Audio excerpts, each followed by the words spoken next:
Alright, let's see what the audio sounds like.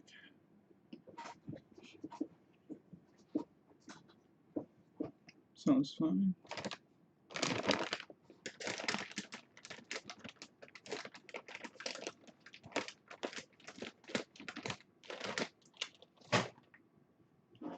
Sorry for the random bag sound.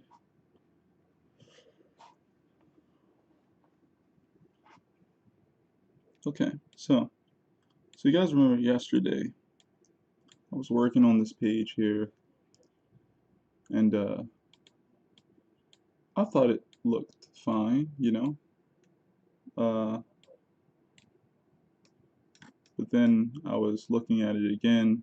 I like caught a glimpse of it while I was checking the video, like after it had been uploaded. You know, you like do something, and you like look at it again, like check it, and you're like, wait a minute, like what does that look like to other people, real quick? Like, you know, the best thing one of the best things I like to do is to like view things smaller, and also I recheck my videos sometimes to see what my process was looking like to people and stuff, and also to myself. And when I re-looked at it, you know, I saw what I did previously, like what I started off doing, and how this page over here on the right started to look before I even finished all the effects and stuff I put on it. And I just was like, I don't like how it ended up looking. So I redid it. I redid the whole page. Um, you know, it was actually pretty fun. I have the previous effect somewhere down here turned off. I think it might be. No, this is just all of it. I think which one is it? It's somewhere over here. I think it's this one. Yeah, it has these type of effects going on, and I just did that.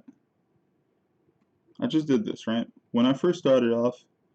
I noticed that just adding a gradation already, just highlighting everything that's in the background, adding that gradation already worked very well. It didn't need to have many other things highlighted or brought upon because we already have a lot of movement going on here. We have word bubbles also that kind of trail downward around this guy's, you know, body into the last panel. And I didn't want to create too much of a like a distraction from that, because then it becomes cumbersome to just look at, you know. And I was like, okay, well, I feel like I'm doing a little bit too much now, so I need to redo this page. So I redid it. I feel like it's a lot, so it's well balanced now. Even though I've erased out these that's too close. No, no, it's closer. Even though I've erased out this dust coming up here, it's so light that it doesn't stick out as much as like the white that's on like his body and stuff like that here, or in his clothes and stuff like that. So he sticks out better. I have most of this stuff still there so that it reads graphically, right? So if we go to like this is 12.5, which is pretty darn small, right? If you go even smaller, you know, maybe it's just my eye or whatever, but I can kind of sort of tell, like, you know, this is what this used to be. It's rolling down his arm. I can see this is his arm. And I'm going to darken some of these lines here and make this even darker so it's going to stick out better. The outline going around this form is in front of the debris in the background, so I know not to really pay too much attention to what's going on with that debris. I just know it's there, so I see the effect, but it doesn't take over the fact that this thing just rolled down his arm. He says some things here, he yells something at the bottom, and then he, you know, forces the boulder forward or whatever in the last panel. You know, as long as I, you know, can tell the actions that are happening there, can tell he's saying something, and then go into the last panel, I feel like that works great, you know? So, again, it's not a painting. So we always got to remember that. It's not a painting. If anything, it could be a value painting. But if that's the case, all you really need is about two grays, black and white, and you should have something that works well enough. And to always remember like your visual cues of like of what you're trying to get the reader to do from panel to panel and page to page. So basically, don't overwork past points of interest. So I kind of like this page, I don't think I need to add anything else to it. Maybe something here. I kind of like how flat, or uh, how, I guess I would say flat. But something feels like it's necessary here to be added, but not too much, right? I feel like that's basically about done. I'm over here now working through this. I've been, I added some speed lines and things of that nature, finally, which I haven't usually done even on stream yet.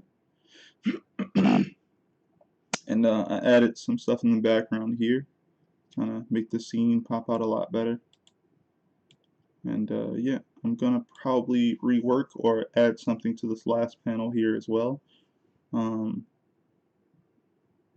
It's probably going to be mainly focused on Samara here.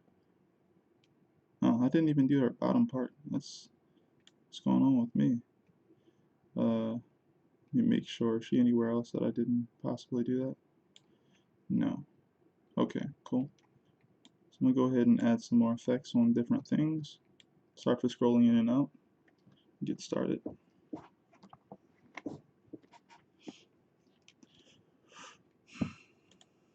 I remember when I did not know about just layer selection. I always used the object selector, and it would just, you know, it takes you to like whatever object you click on, but layer select was always what I wanted. The problem with object select is if you click anything, like, alright, I'm gonna do it, right? I'm gonna click with the object selector and literally like imagine it's like a shaky hand or like my pen. That happens, right? You literally can pull it off of where it's supposed to be.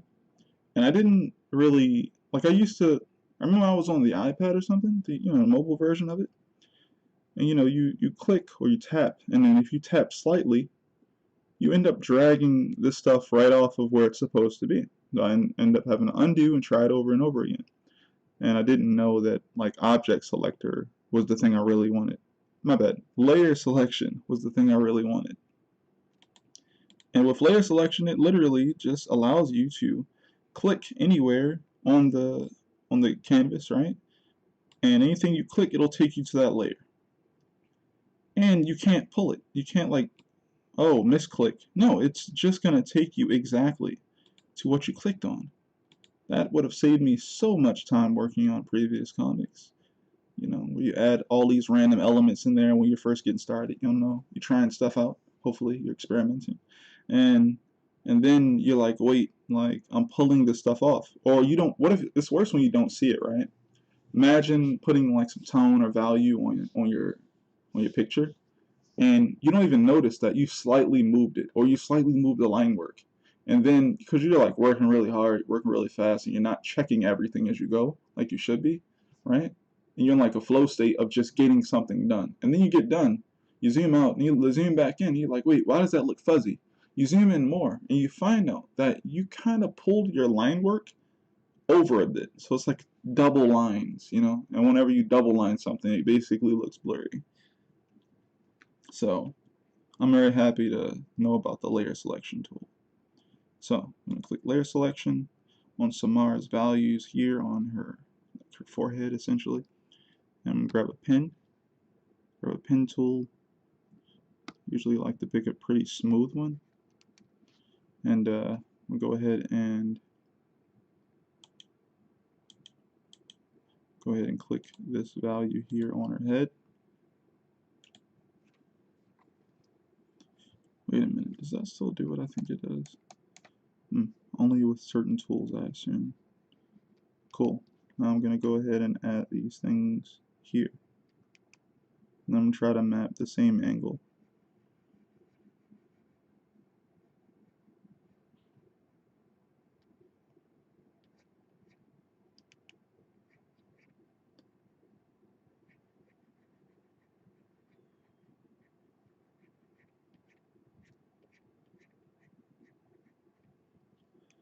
I did not get that angle. Let's try again. But yeah, what is this? Right? You can just, no point in working hard when you don't have to. Just do this. I'm using the click shift, tech. It's always been good when I learned that one. If you don't know, you just click somewhere, you hold shift, and it'll create a straight line.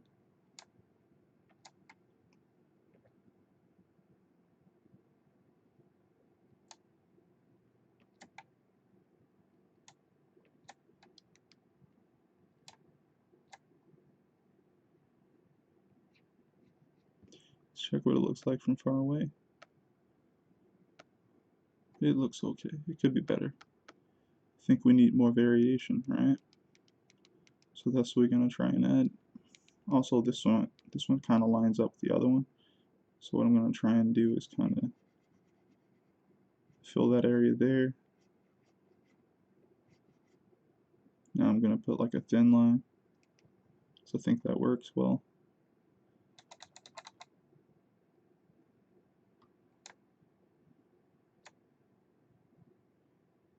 Try to put another one next to it.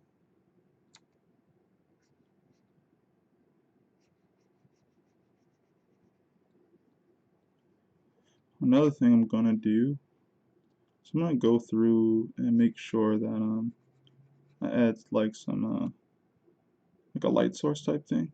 Well, a light source by just going through and erasing out certain areas. And that is also dependent on if I feel like it works well. So I'll check. I'll just go through and check. Like for example, we have like a ridge here that overlaps this part, the shape at the top. I could just add a small line that goes around this shape to kind of show separation.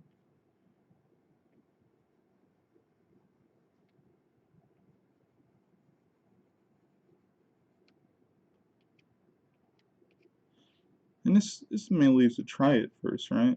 Because you know, a lot of this for me has been, okay, I'm gonna do this thing. I think this would make it look better. And then I find out that no one can see it. Like if it's this small, who's gonna see that I added that there, right? I can kind of still tell that I added it there from like this small, but basically doing anything more than that, it's just gonna get washed out. No one's gonna be able to tell you did it. Now around this size, which is 25, which is rare, again, for people to even see it. So I always check around 25 and 12, which I'm talking about these little, on the navigation uh, viewer, you have like, it shows you how far zoomed in you are. And knowing that I usually, when I'm scanning my stuff around 600 dpi, 12.5 is probably as small as I look at it as, because I feel like it's very comparable to what you would find on a smartphone, a smaller device. And you know, I'm also taking into consideration, like I know this page looks big on the left or the right, but I also know it has cutoff points, right? Like it cuts off here, which you probably can't see my cursor completely, but it cuts off like around here when I'm circling, and also around like here. So if it gets cuts off there, then it's gonna actually be even thinner than what you think it is. Let's go ahead and clean this up now, because I don't need to do too much more than what I kind of was talking about.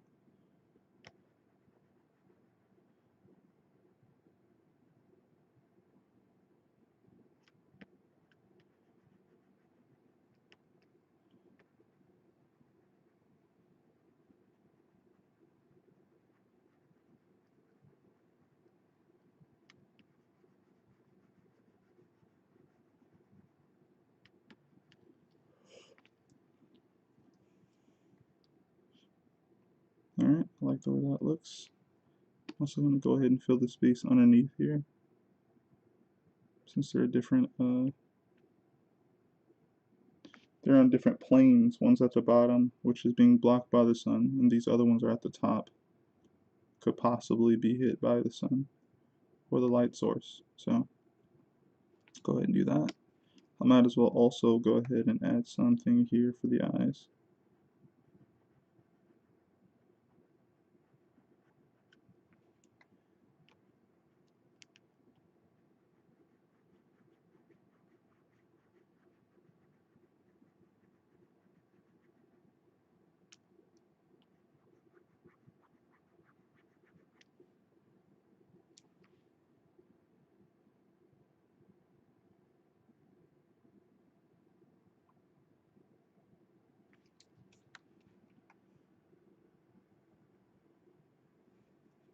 So I'm probably gonna leave this white. I think the shape does enough for me. Which means I would say it's a light color right now, right? If I wanted to make it more serious, I would I would fill it with this, and then I would erase out of it to kind of show how much more saturated uh, that thing could be.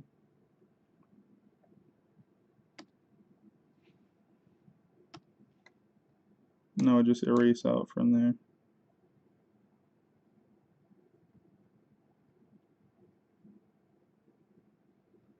I could also do that to the whole thing, whereas though like it's mostly saturated here. So I'm still trying to work in graphics, like graphicness. So I would probably have like the lightest area here, and maybe fade it like let that go to a different like level there. So it'll get darker towards the end over here, whereas it's lighter over here. I don't know exactly how far I would want to push that.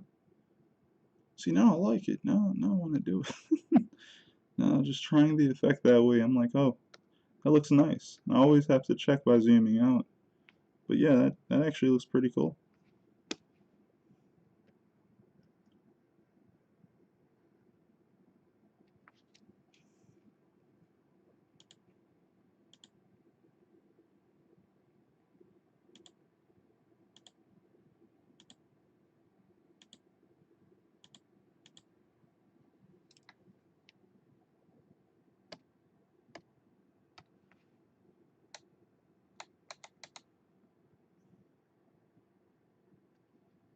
Click the wrong one, soft.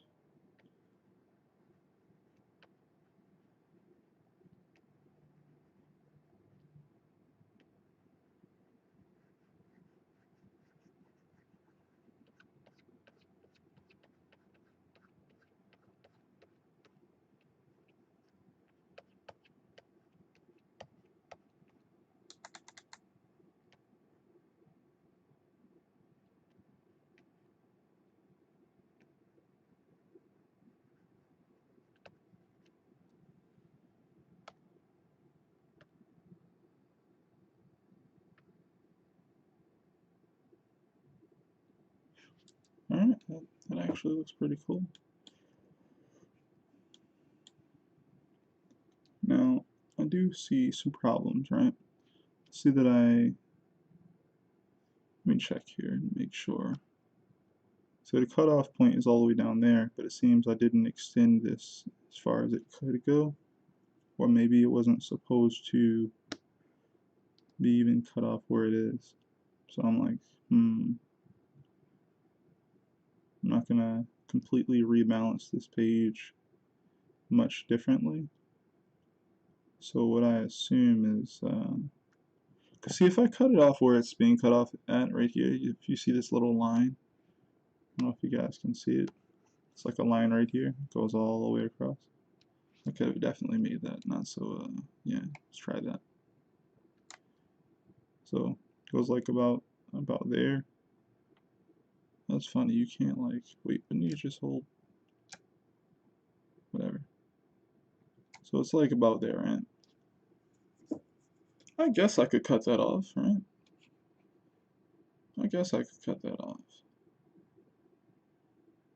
Because, right, storytelling wise, I'm trying to think like, okay, if that's the case, then I could technically say her face is the main subject point there.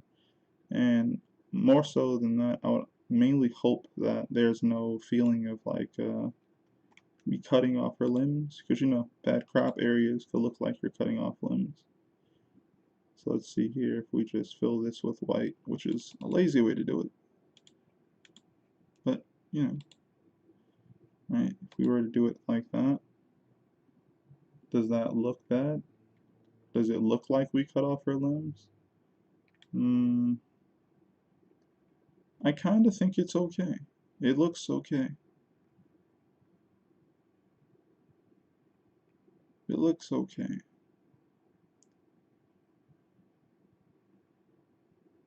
and yet something feels like it's missing, like it was cut off from there. Maybe I should pick a different point. Even though it's a decent point, it feels like I did lose something.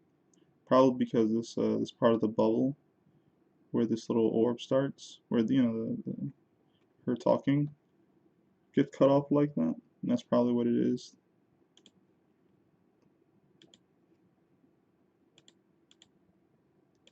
So I'm going to try and get rid of this line now. It's about there. I'm going to go ahead and try to, I'm going to cut a little bit lower.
Oh, there we are. Audio still sound okay? Looks like we're still getting some decent data. Good. Don't have to worry too much about the internet.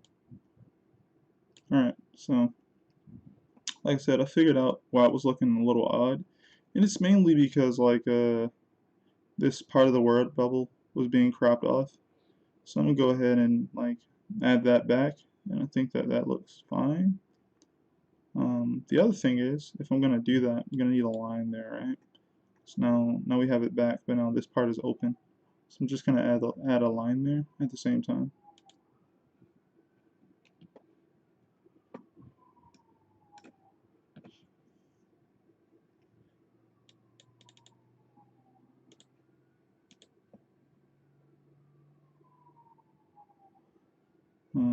Let's go ahead and try and gonna pick mapping.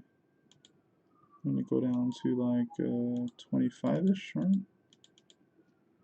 I'm maxing myself now. And this should work fine.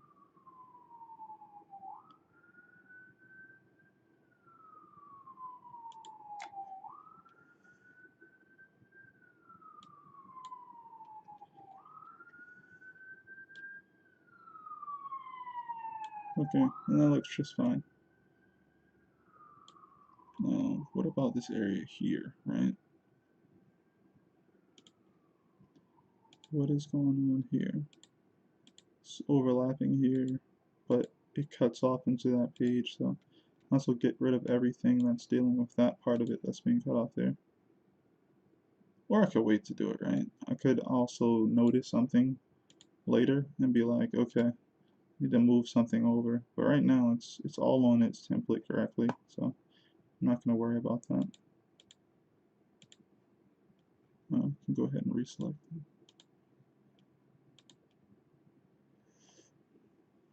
it. Aha!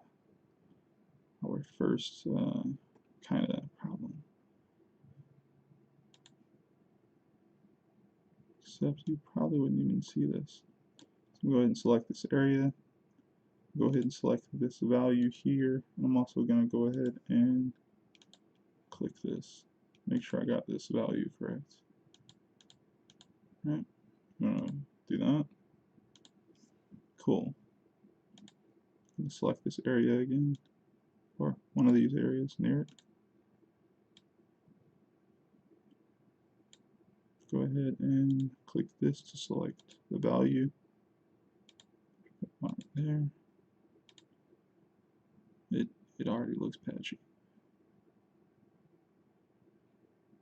which means I messed up that. But that's, I hope it's not too noticeable. Then again, it's going to be in like the crease of the book if ever, when it gets printed. So I'm not, again, that worried.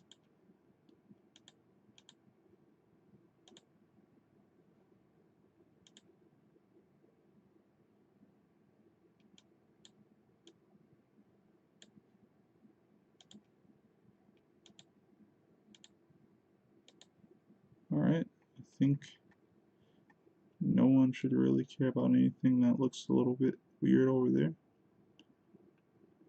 Cool.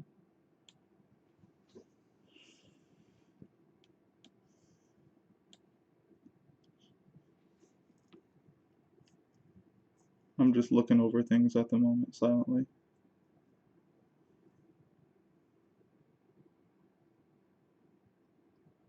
I think it relatively looks decent, so that's good.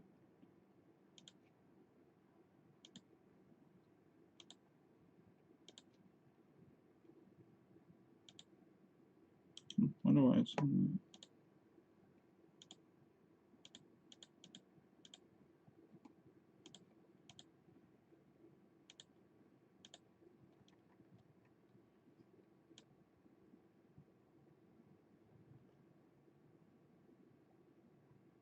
Alright, I like the way that looks actually. I think that looks pretty cool. Alright, I think we relatively can start working on the next page. We have actually some speed lines on this page, some decent lighting.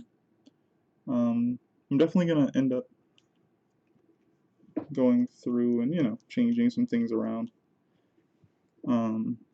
Like for example, everything dealing with the sound effects I did by hand. If I can make them sharper at all, I'm going to. So I'm gonna be going through and just hitting up the line work, and also probably making a layer on top of that line work where I can just add like outline type stuff, like digital whiteout to just sharpen up the lines and everything.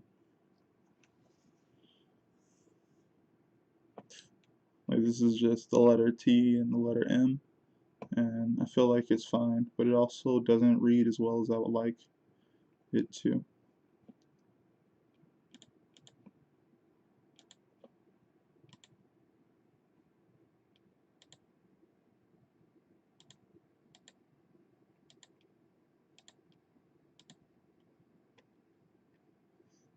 Alright,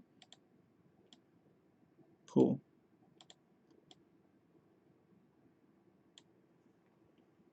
Alright, so we can go ahead and wait a minute. It's not even that important. It's not that serious. But at the same time, once I see something, I have to slightly do something about it. This area itself here that's overlapping is supposed to be nothing here. Interesting.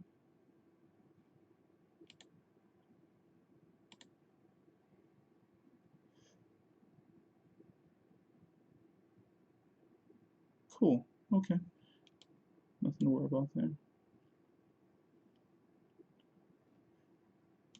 Go ahead and save.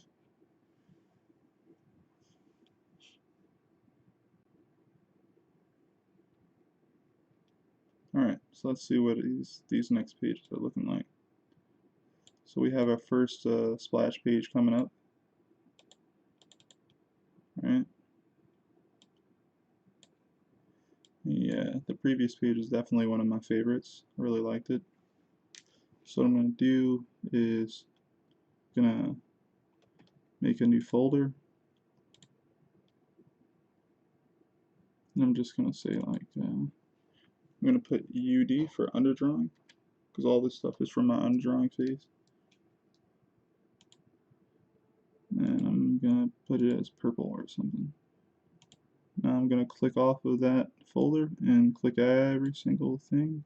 Scroll, clicking like this thing in between the eye and this little, well, basically this checkered square that's on each layer. So I can highlight all of them, move them all into this folder. Okay, I failed. I definitely moved the wrong thing just clicked one area that was wrong. Okay, I'm gonna click the middle. Wait. Why am I failing at this?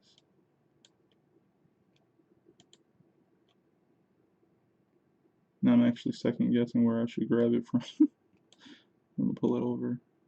Got it. Uh-huh. Now, why did that happen, right? Has everything to do with probably how it was put in the folder. Everything is normal layer stuff. I'll go ahead and put these in first. Maybe that'll help.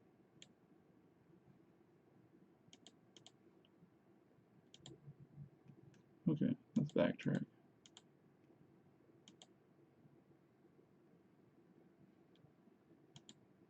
So these are the frames. Just put the frames in first. Cool. And I'm going to turn them all off, so I don't have to worry about them at all. Not the paper.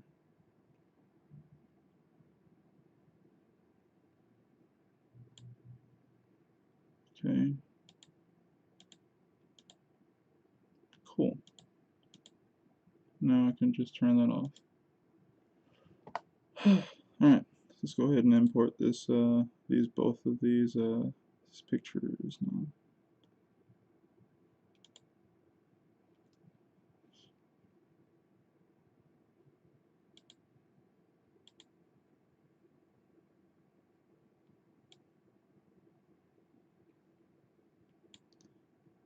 Let's go ahead and turn that off there. See, that's funny. Why is, oh, it's because it's on normal and I can't see it, right? Yeah. So I could turn that off for now, turn on multiply just to see through it. I wanted to like put it exactly where it's supposed to be.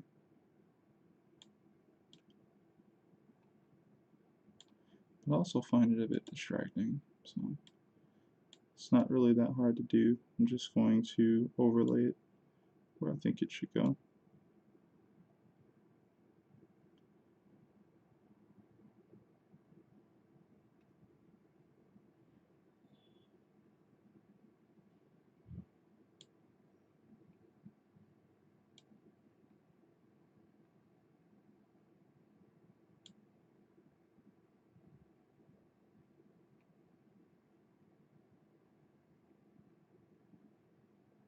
I think that's about right.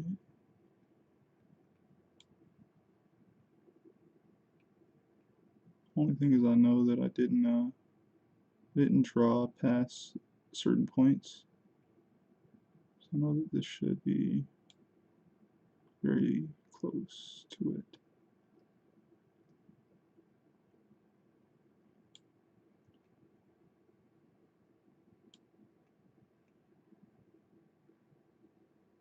Is that about it?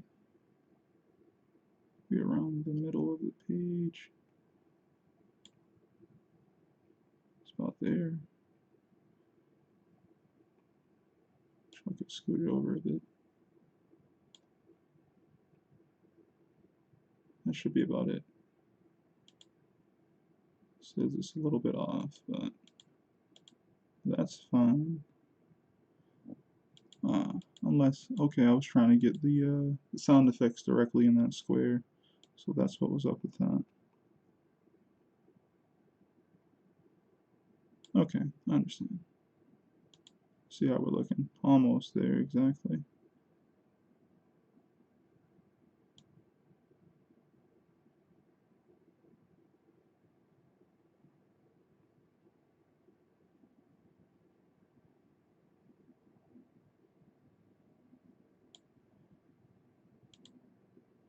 Cool. Now we can go ahead and rasterize it. I don't know what this says.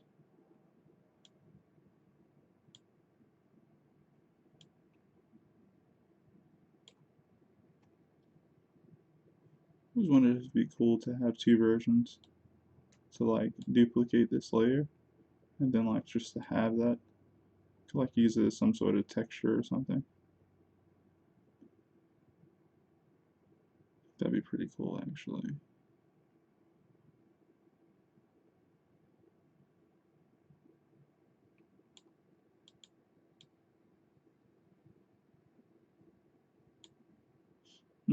Well, alright now. Go ahead and import the other picture.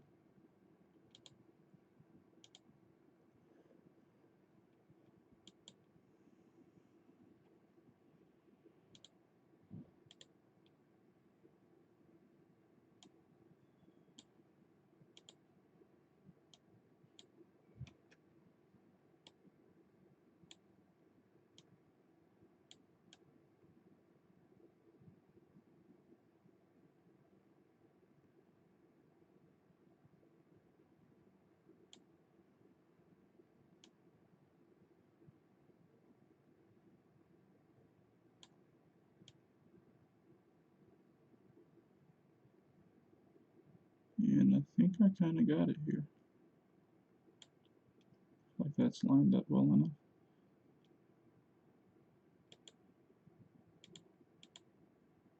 It's almost completely there actually.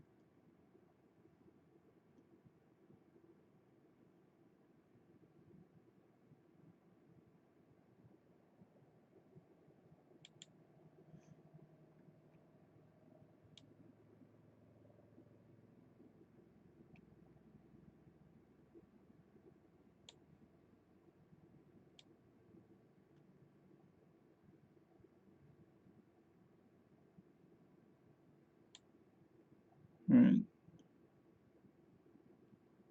That looks fine. Cutoff point is right there. Cool.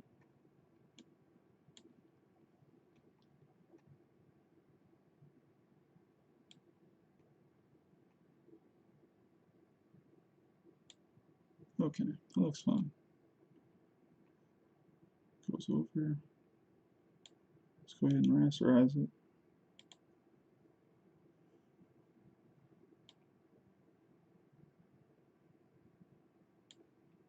Alright. So here we go. The next two pages here.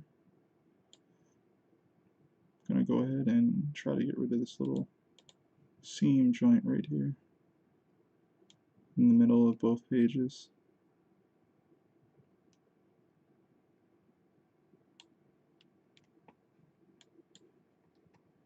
Of course I would collide there.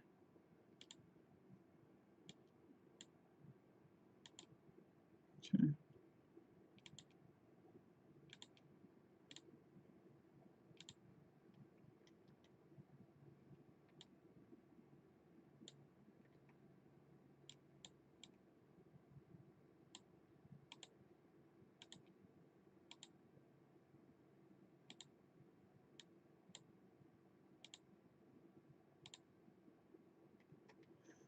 Alright.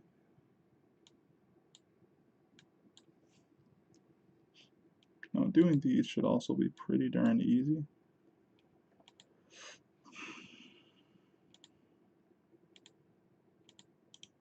Definitely this first one.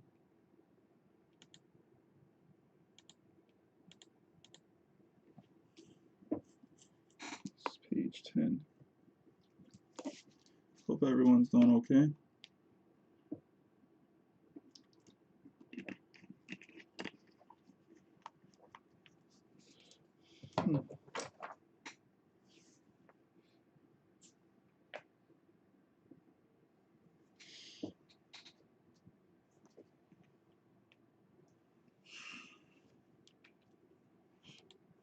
Alright. So, gotta go ahead and clean the pages real quick. Go ahead and do that now.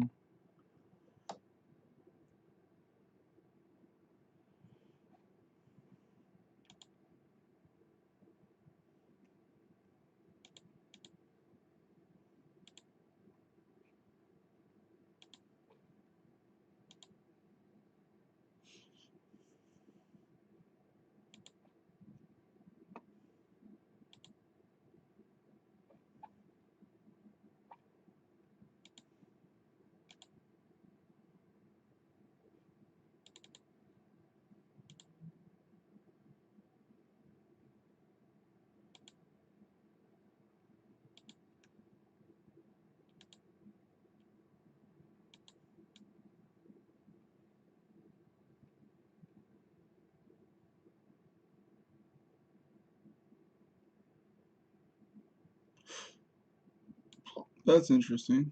I think this is the...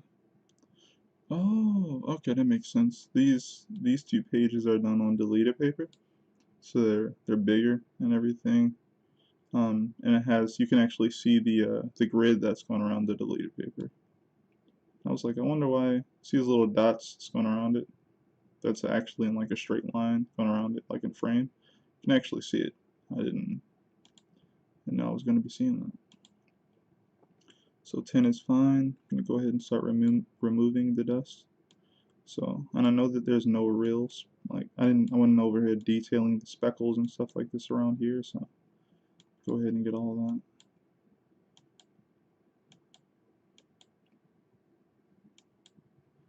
I said detailing the speckles. I meant detailing the background and stuff. There was nothing there. It's kind of open area, and I knew that I was gonna probably like highlight that area, or what is it called? Select. I knew I was gonna select that area, so there's be no reason for there to be like a bunch of dots and stuff there. Everything that's there is not decided upon to be there. Same thing goes for most of the art here, actually. So I'm gonna go ahead and try and I can actually probably lasso all of this, except for areas where I did bit detail. All right. So the areas.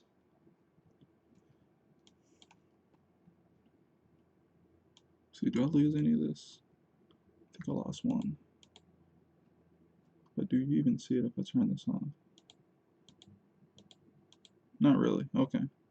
So I could relatively just lasso or grab all of this. I'm not going to lose much of anything. And I see we have a bunch of stuff that's just hanging on as well. Like it's smudged. Like it's just hanging on there.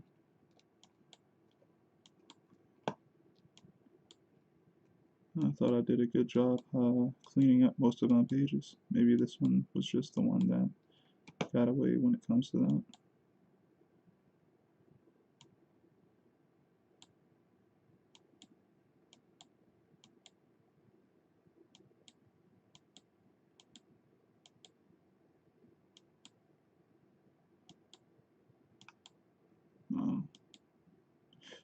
Also wonder if it's like doing this because a lot of these spots are indeed bigger than usual, but I don't know, it looks like it's getting them.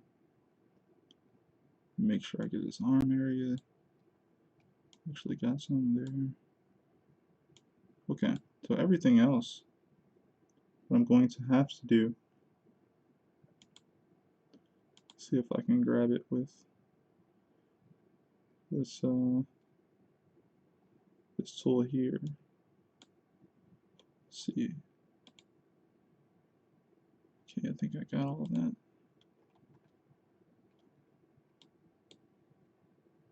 And let's see, let's turn off this effect.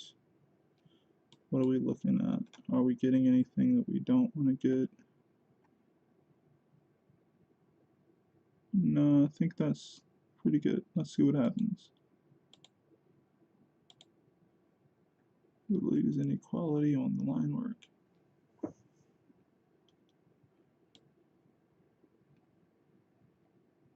Line work relatively looks fine. Okay, let's see what happens if we do the thing again. It looks pretty clear. Alright, and we have some speckles again. Some specks of dust. Good, that means these specks were kind of loosened up by that. Loosened free by getting rid of that extra value that was stuck on the paper. So now the line work actually looks really super clear. It's pretty hype.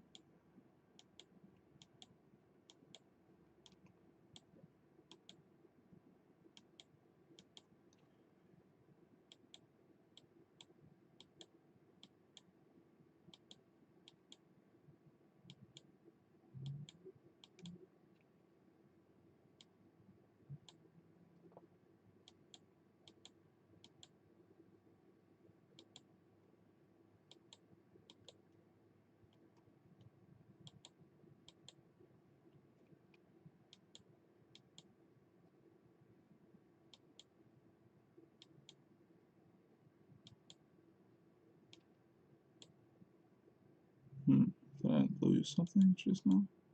Yes, I did. Gotta always pay attention. So I probably have it up too high. Control 25. I shouldn't have to worry about too much. Okay, I think that's relatively clean and clear. Alright, good. So now we're going to go over here to this page, do the same thing.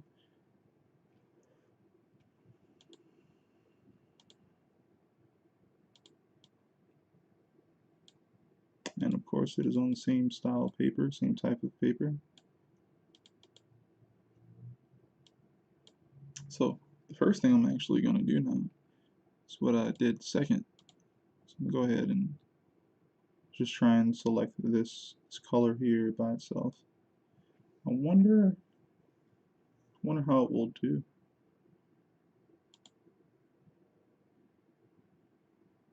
Because I know some of this I definitely want to keep, so let's see what it looks like.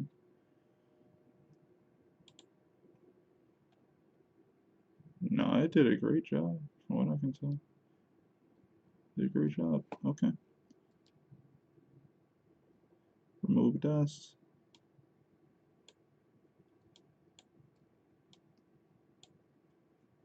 Actually make this smaller and see if it still works for most of these. That 20. So I don't lose any like major lines.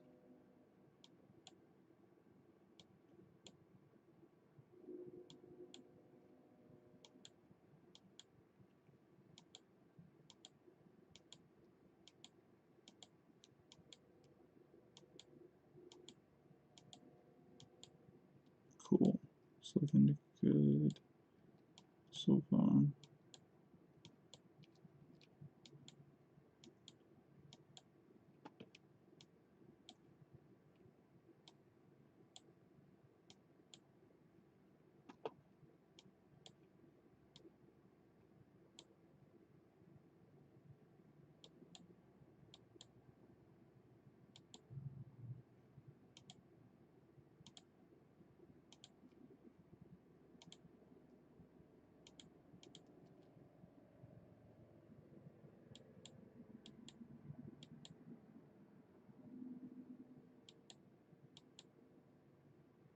Okay.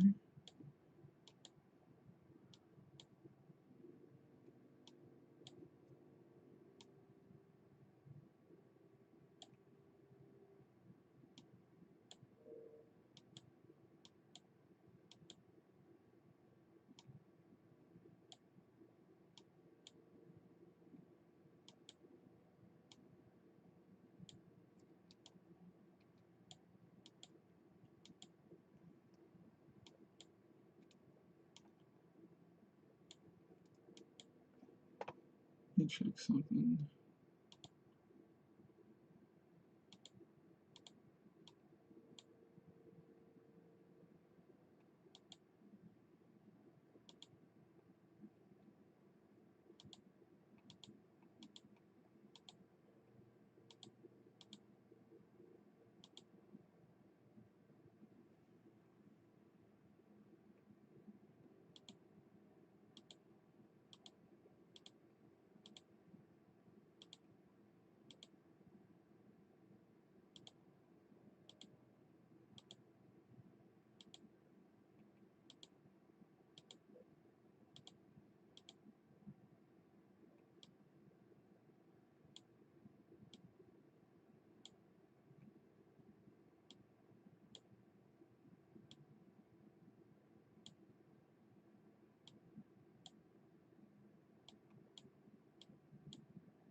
Alright.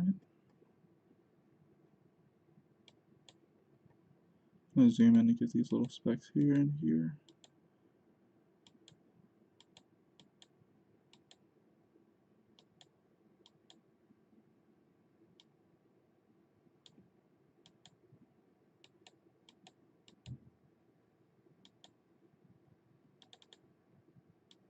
Alright, I think that's pretty good. Should be pretty easy to select the areas we need.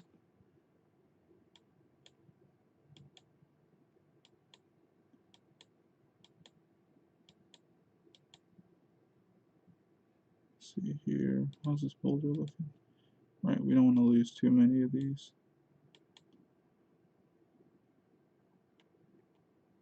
Cool. Turn that off. Line work is pretty clean.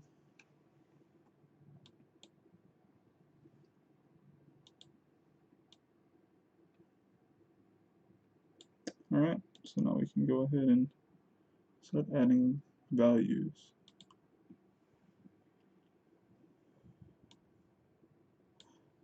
So the last one, the last panel was from Samara, talking to Halo, like kind of in his head in a way.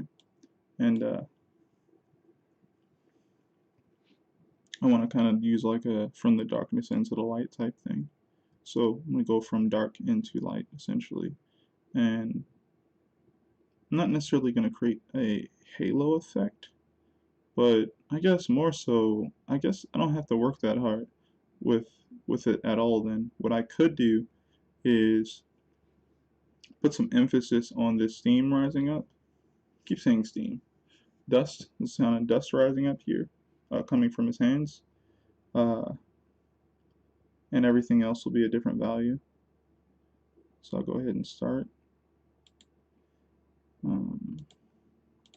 Grayscale. Go back to the previous page. Grab our values. One day I'll learn where the history is so that I can just grab it myself. Like just use the color picker. I mean the color wheel joint that probably should know exactly which colors I've been switching to. Alright, got those there. Just gonna start by just doing the character art. Everything that needs to be done.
Okay, we got that in there for him.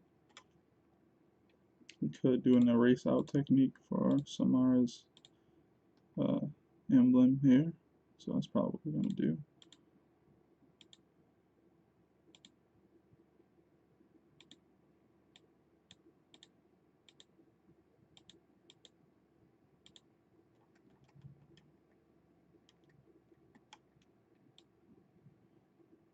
Alright, so we'll start on this page now.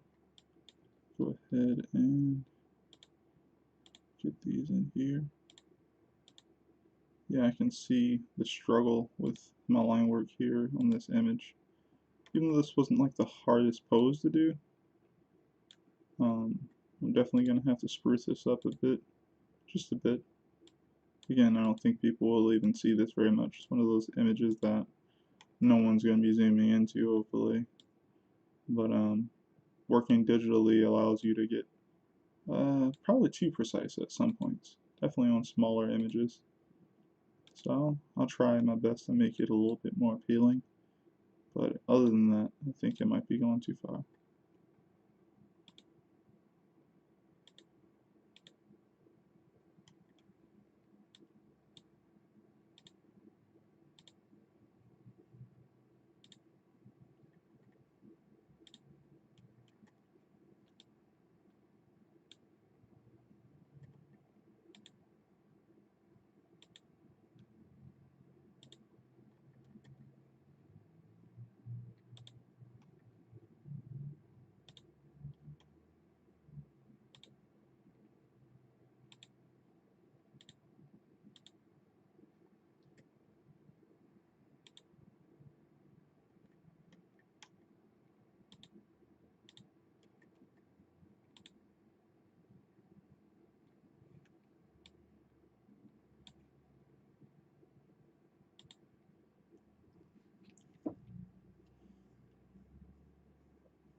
Cool.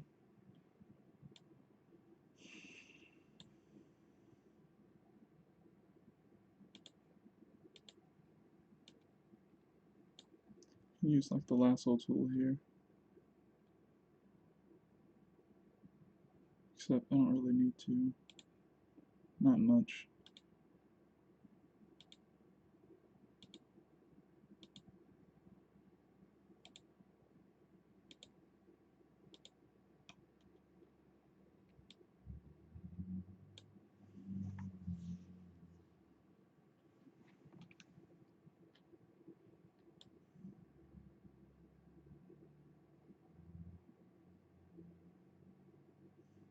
Alright, that's the basics of what we're going to do with that. I'm going to go back over here and start erasing away and adding things that I feel like needs to be done.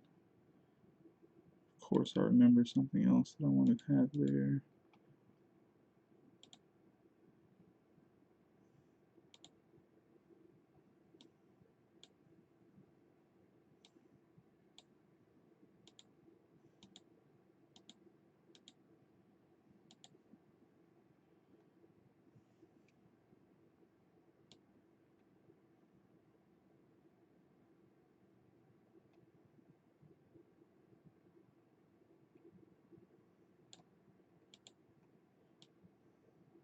Alright, cool.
Like, program started loading or saving. I was like, why is it stopping? It's like, oh no. I just realized something really interesting actually. You could just go ahead and zoom in a little bit more.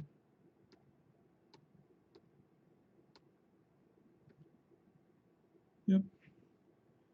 Just select each part and do them by themselves.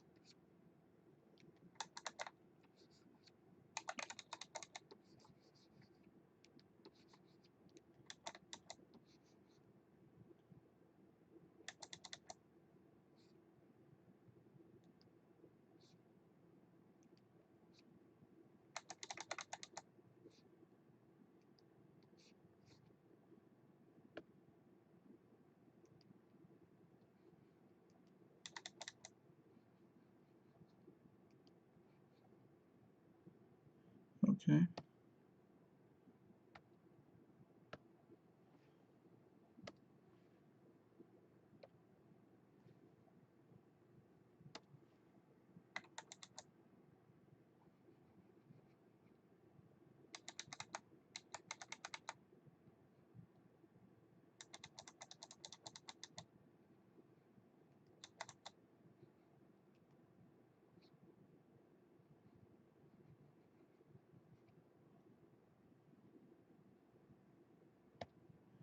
Okay.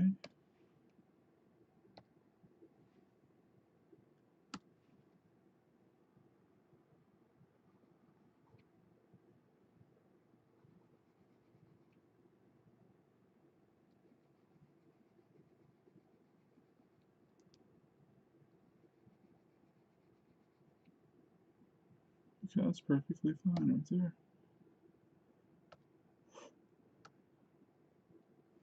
Cool. Looks fine at 12.5. And it looks just fine at 25%. So that's good.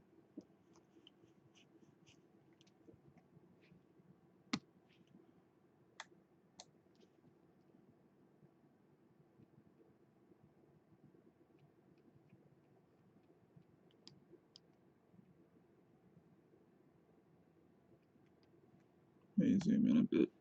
Try to get this part of the eye.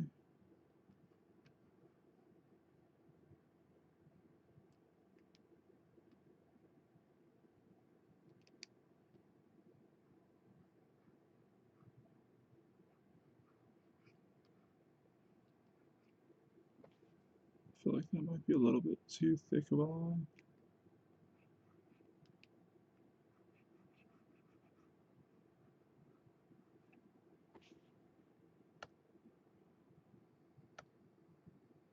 Good part is it's readable, right?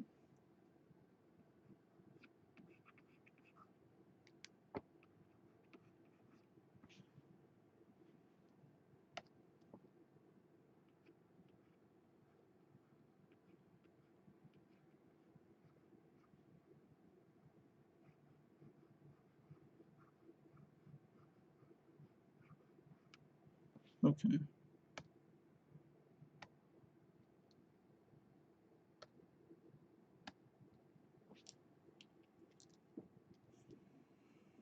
So I don't really have to do too much at all if I want to do anything at all with the eyes. I think it already works fine. So I'm going to just kind of leave that alone. Samara's eyes, on the other hand, she's still a bit upset, obviously, since the moment hasn't changed too much from her previous expression.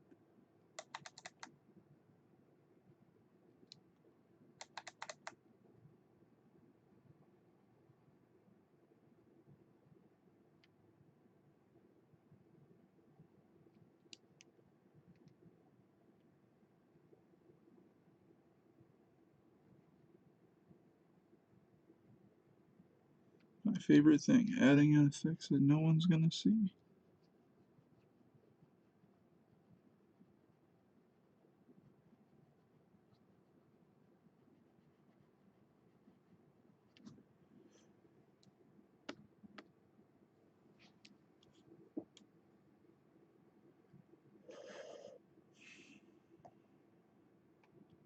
Alright, so we can start messing around with these arms. Gonna also overlap this thing here. So let me go ahead and grab that color.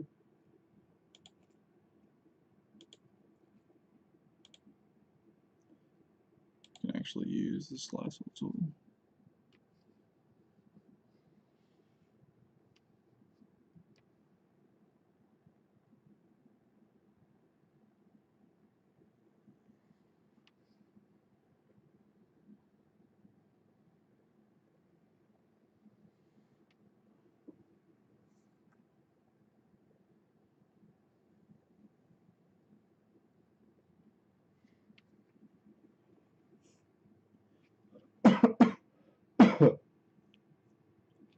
Sorry about that.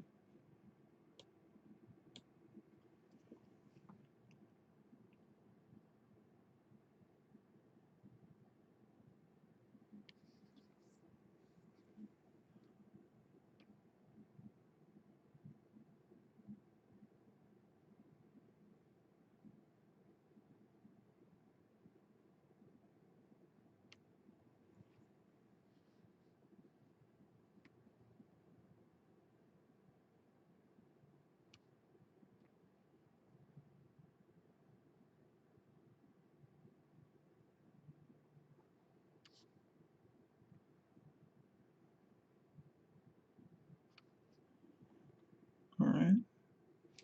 It's looking okay. Looks a bit more graphic, so it sticks out a bit better to me.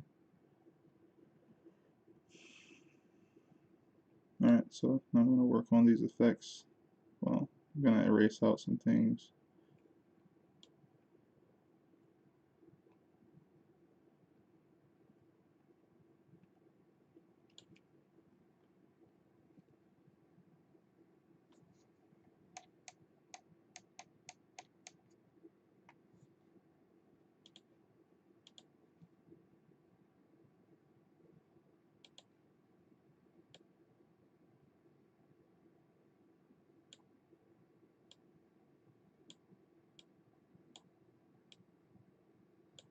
Oops.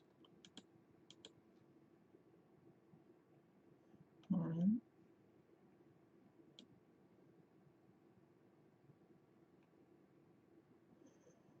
Let's go ahead and start erasing out. So technically that means that as we get further down, things get darker. Let's go further up, things get lighter. At least that's what the effect looks like. It should be to me. And I might want to try and use a pattern brush.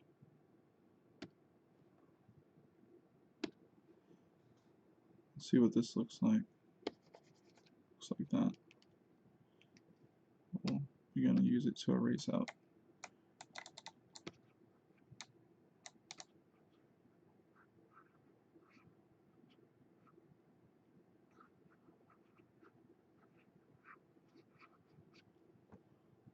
See what that looks like.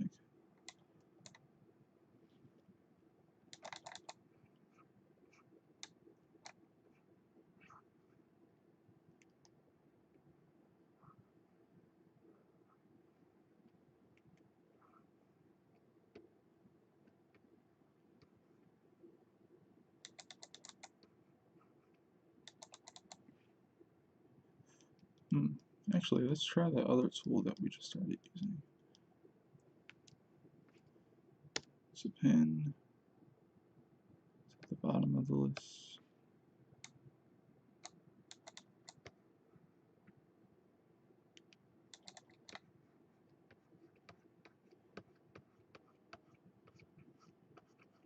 Yep, already like it better.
Really like this effect actually. It's really cool.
It's looking okay there. I could do better.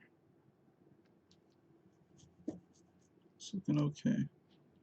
Probably gonna have to grab some of that, some of the value, and push it a little bit more in other areas.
Looking interesting.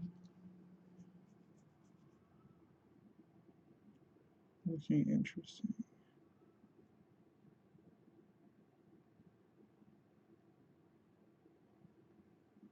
Hmm.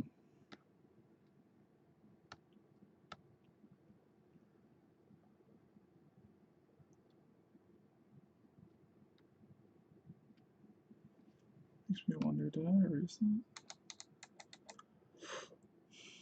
So no, down below here, and I wanted to like.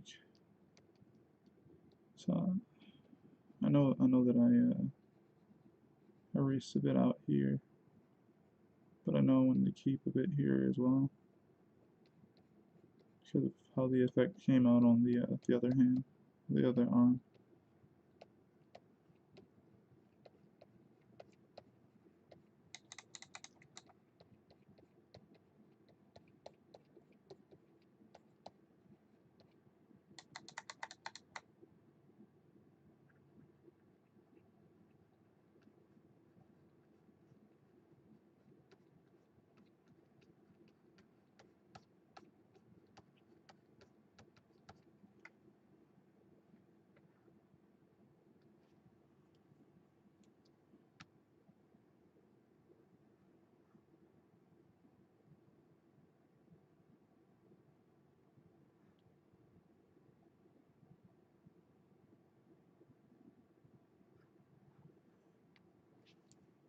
Hmm.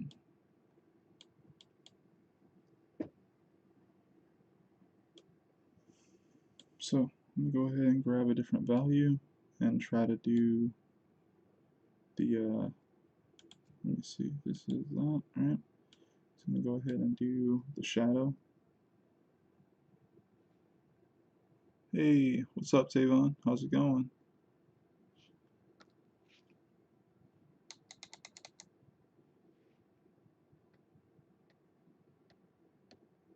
Holy crap. I just now realized I was painting on the same layer as the value stuff that I put there. But that's fine. Still works.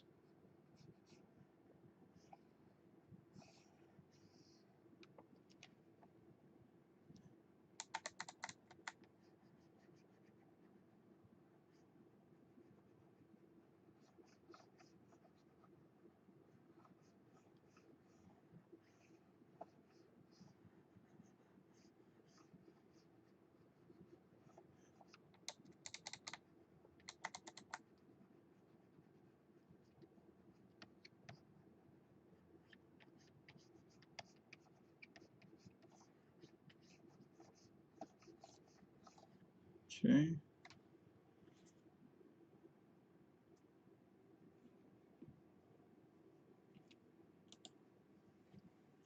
Now I'm going to erase out again. Try and get more of a softer feel to this.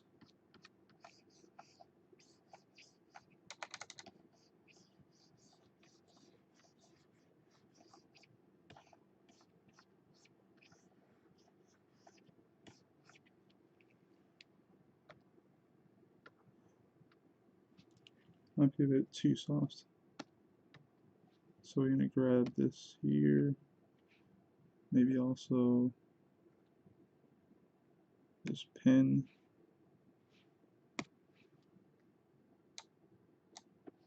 Right, and that's how dark that would be. Same old, just on some YouTube. Nice.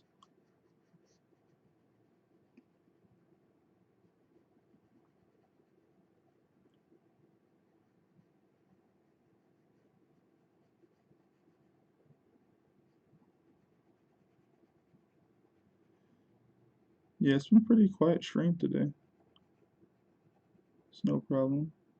Everybody's probably busy and working and stuff, working on their own projects. Understandable.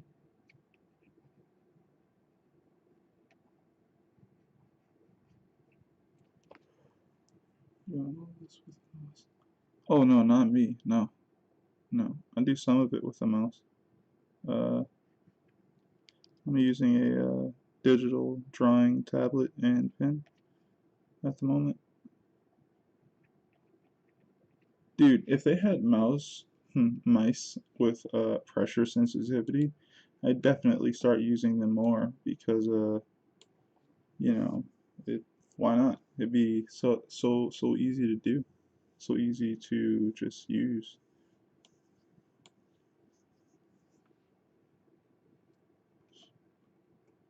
All right, so trying to balance this joint out and also make sure that we don't do too much.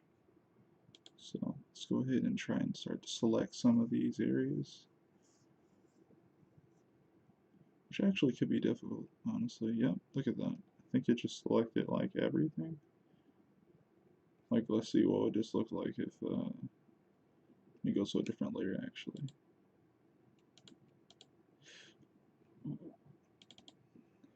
Let's check what would it just selected. Oh, no, it didn't. I'm surprised. So it shows me that there's, holes going outside of that layer there at the top, which means I'm gonna have to fix that, right? So we're gonna go ahead and try to make some shapes. That's what I'm gonna do anyway. So I'm gonna go ahead and start making some shapes now.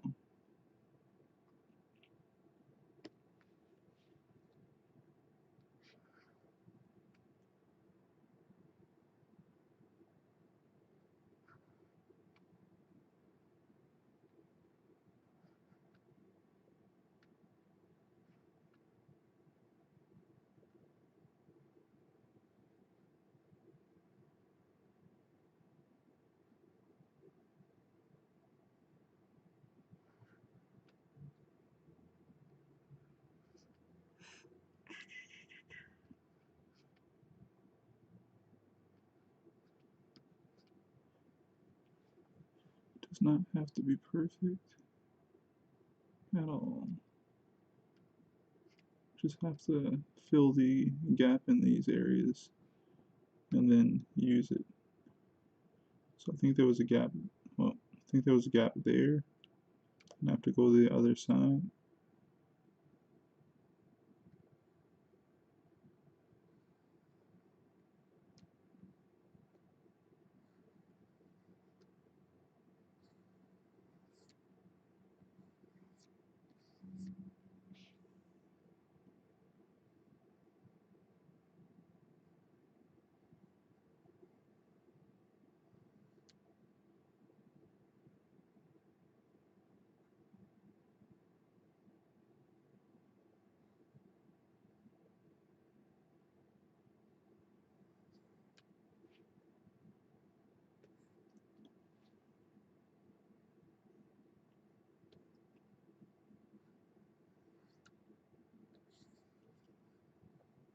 Honestly, just trying to make an area that I can select that goes around the dust coming from his hand, so that I can use another little gradation thing, but I'm going to make sure that it's not so harsh. It's going to mostly be white. It's just going to have a little bit of darkness near the top. Having the darkness near the top will help pop out his hair and also the steam that is rising, right? It's like this graphic thing where you go dark on light or light on dark over and over again, like back and forth, so that it reads really well.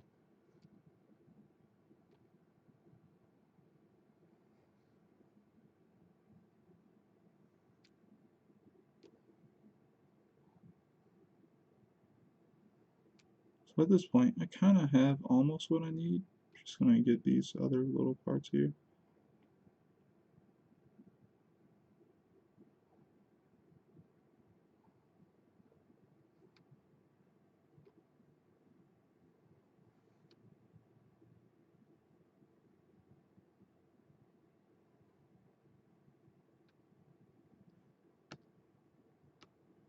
Alright, so we have those two parts.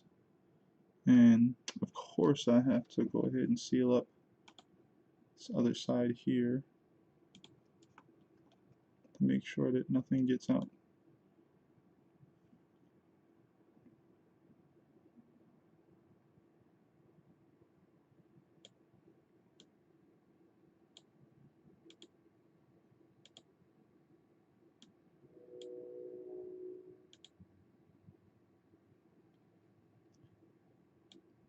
Cool.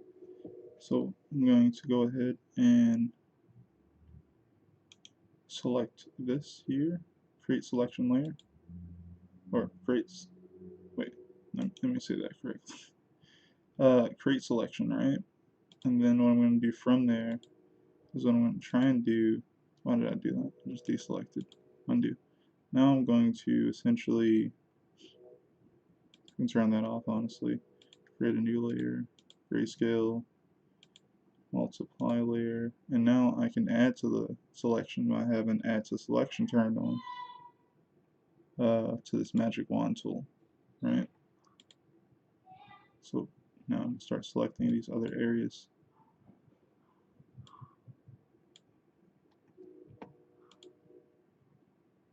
Now I wonder, will it see it, or will I need that other layer on? Because if that's the case,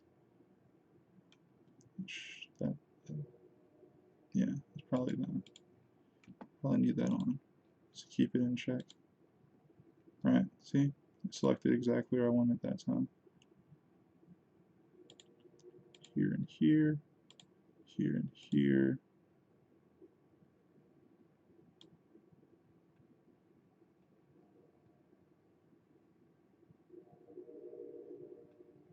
Wait a minute. I just realized. I wonder if this even exists. Oh, I can hear that same train in your stream.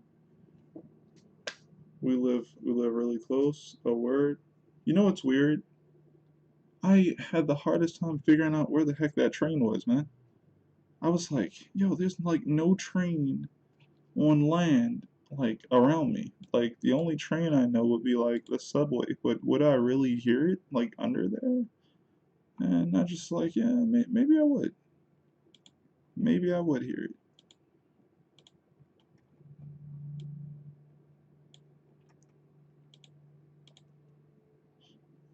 I was just thinking out loud. Well, I was thinking in my head before I thought out loud. I was about to talk about it actually. I think there's a tool that doesn't exist yet in Clip Studio. That could be helpful, and that could be just when you highlight something or when you use the magic wand tool to create a selection. It could probably be cool if you could actually have a color that would show you exactly what shape your selection's in. That could actually be really cool.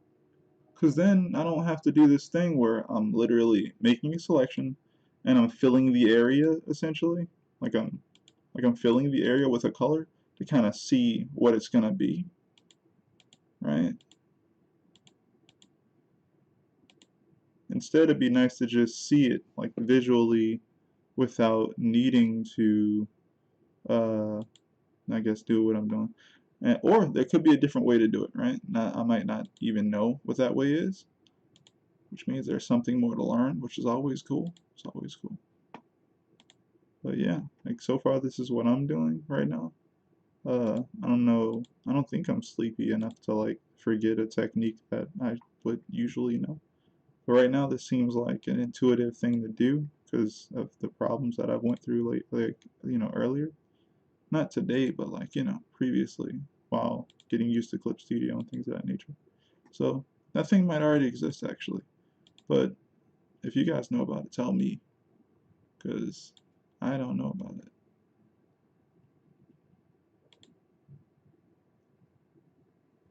Alright, so everything else I'm just gonna hit with like a pin or something. And I have to always be careful with this technique because if I miss something in my selection, when you do a gradation, you can't just brush it in there like it's a color. It's a gradation. You can't do that. You have to actually get all the area that you need with it, or it's just gonna not look so good. Like you'll be not only that, you'll have to like restart. You have to like start over. Well, that's usually what I do. I just start over.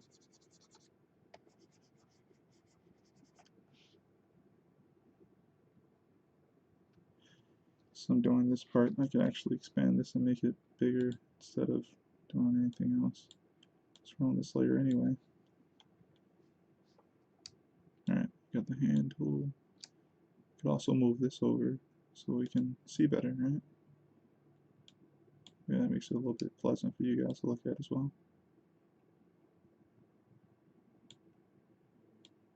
Alright. So where else do we need it to go? We need it to go here.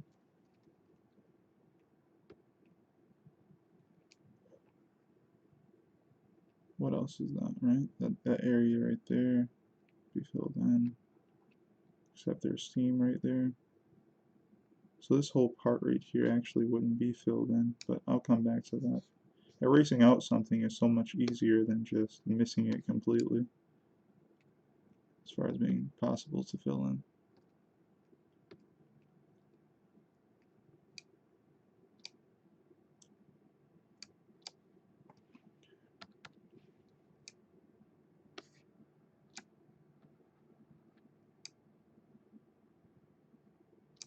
This track's around here somewhere.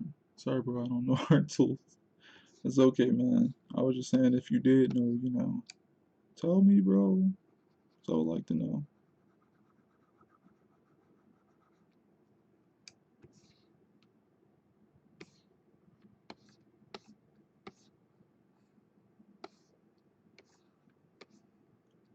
Think I'm about done with this.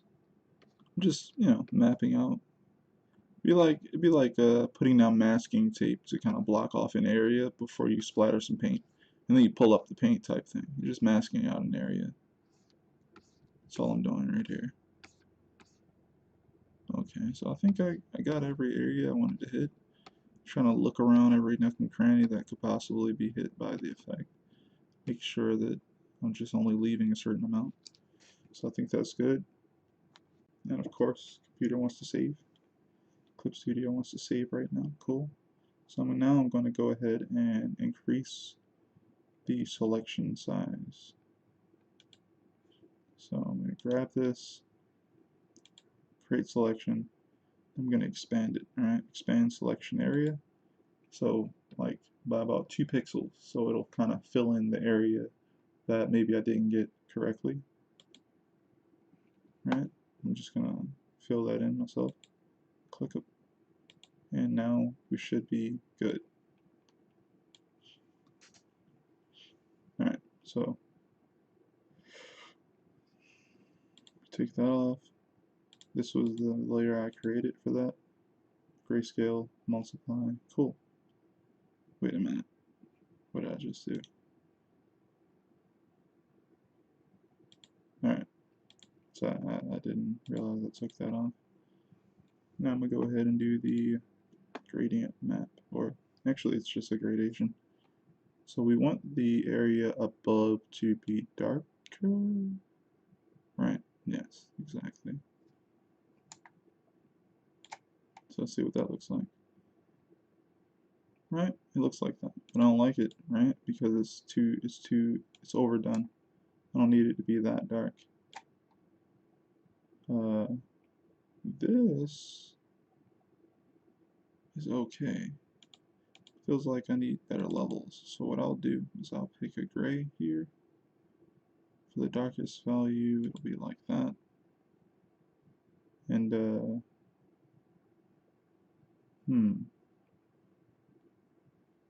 like that.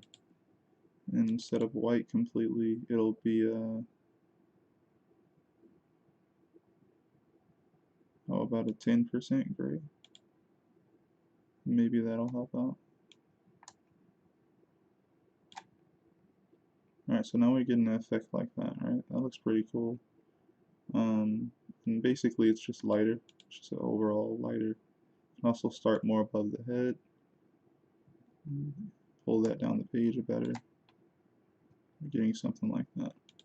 The reason why I'm going to keep doing this over and over again to try and get it right is because to me it almost looks like it's nighttime, and that's not the effect I want to go for.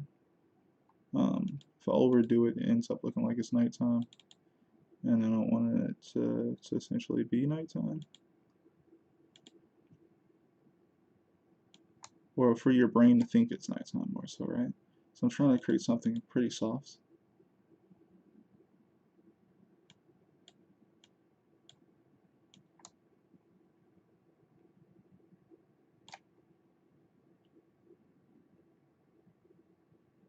I can actually just play with the opacity a bit. Boom, right? Now we're starting to get exactly what we want just by moving this slider. So I think about 60% is just fine. I want to kind of make sure that the darkness down here gets seen, so you eventually reach the boulder and everything, so it sticks out a bit.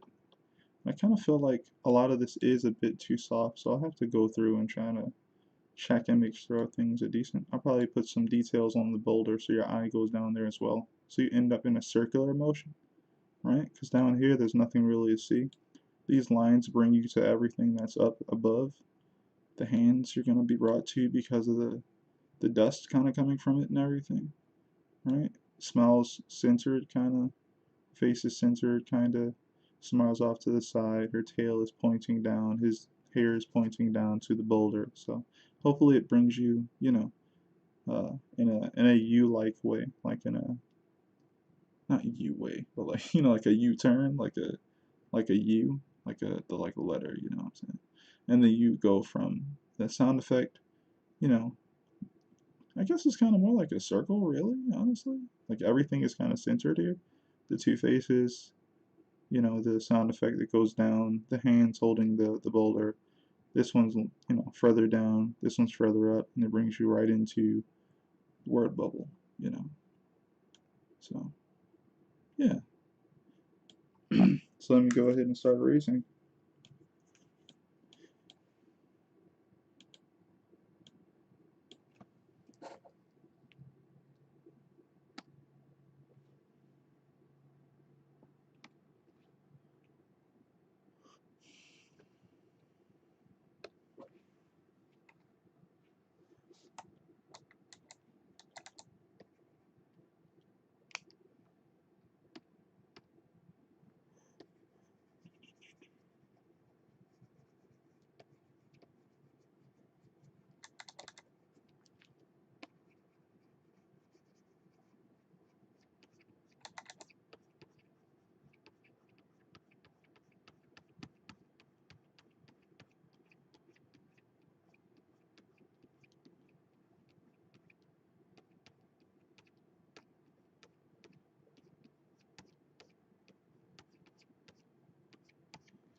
If you hear any clicking, it's me manipulating the size of the brush.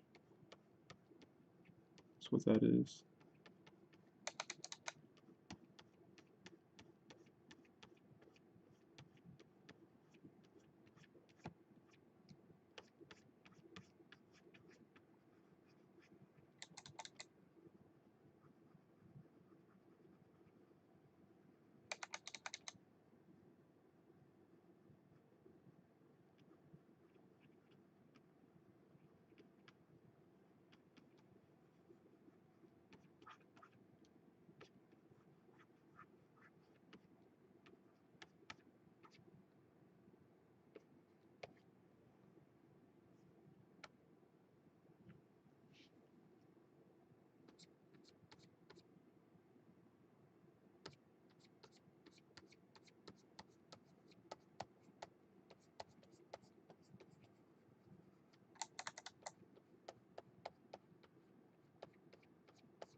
Alright, the right side looks decent here. Gotta get down here to this part, and then I can go over to the left and kind of keep applying the same effect.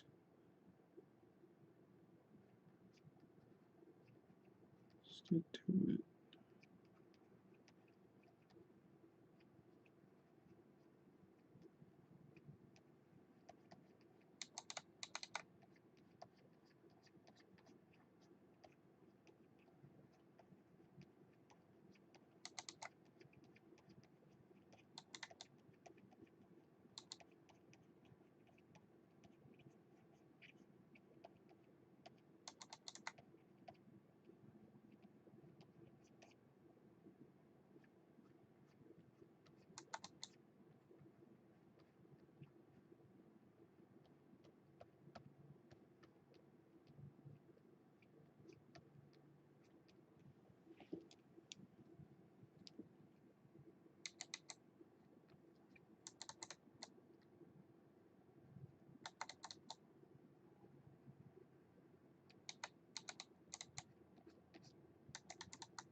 Okay, that's decent, or that's okay for there. Gonna probably have to manipulate it a little bit more at the bottom area, but so far it's a good start. I'm gonna go over here to the left side, but I guess I'll leave the other side on the so everyone can see it, and yeah, I guess it'll look a little bit more appealing to just have that up on the screen.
Okay, it's looking decent.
Okay, I think that's bringing some attention to the hands there. Zoom out a bit. Alright, got something going on.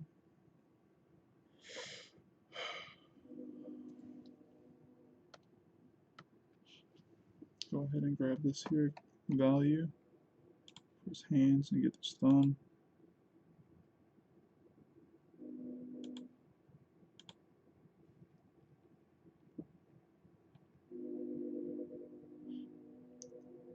Okay, so it's looking okay. I think I'll end up adding a little bit more here and there. Like, okay, like, see this area right above the boulder? I'm gonna have a small amount of shadow there as well. That way, well, first of all, it just sticks out and it just looks a bit more realistic. That's the main thing for this part anyway. I'm always thinking about like, okay, definitely when I don't add it like, when I don't add it with lines, I'm always thinking, could I possibly add a soft shadow there, maybe? Like, could that work? And sometimes it can.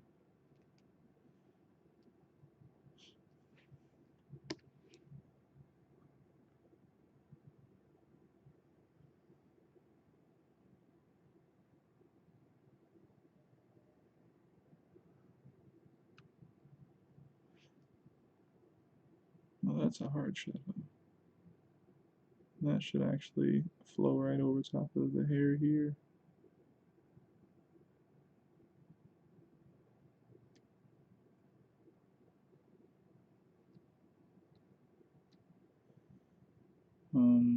Okay. Now let's see what it looks like after I change the tool. Back to this. Zoom out a bit. Okay, so it definitely needs to be softer up the top. So that's what I'm gonna try and do.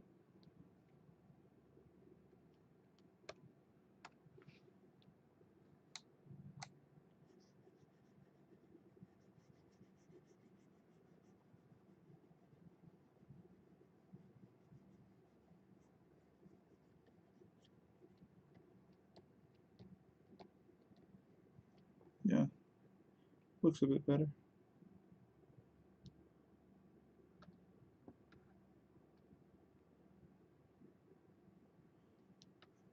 For good measure, I'm gonna go ahead and grab this here. Try and see what happens. I'll place this below everything as well.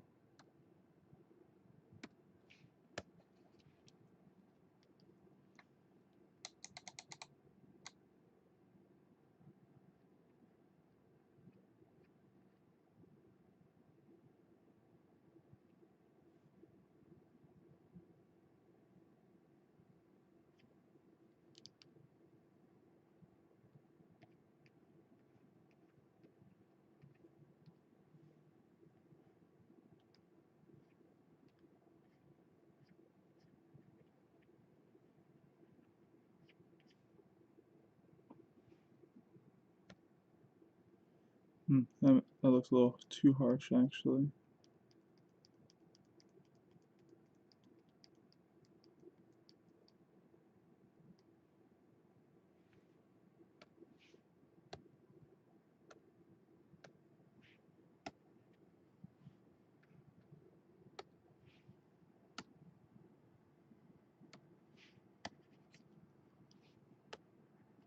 Hmm.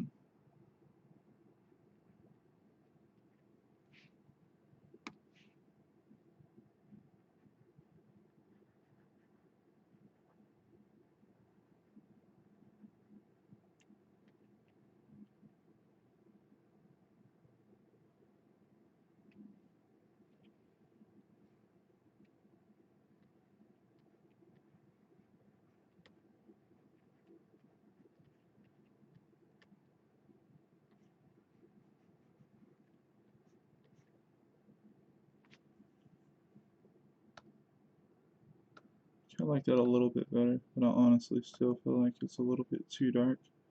So I'm gonna go ahead and start from the top and try to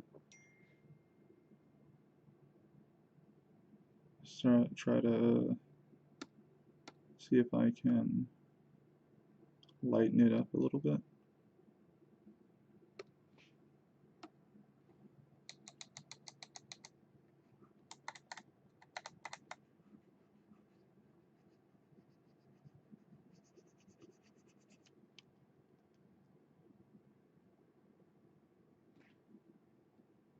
Aha! It's on its own layer. It's on a different layer. Right.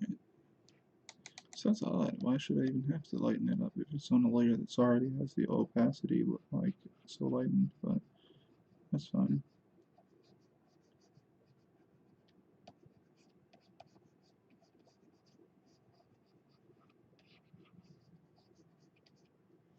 What does it look like now? Don't know if that really fixed anything. I have to keep playing around with it a bit later. But I'm gonna do some very light gonna do some very light what do you call it?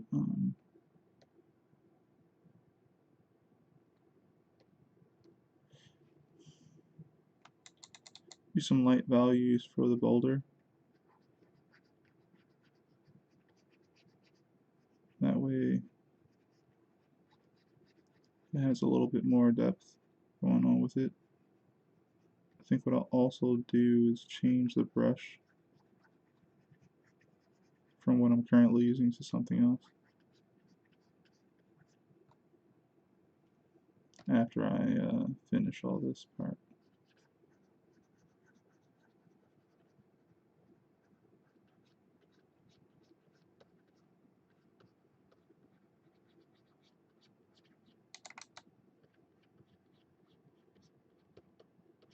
But I'm mainly going to put the value down at the bottom because, you know, light will be hitting the object from the top.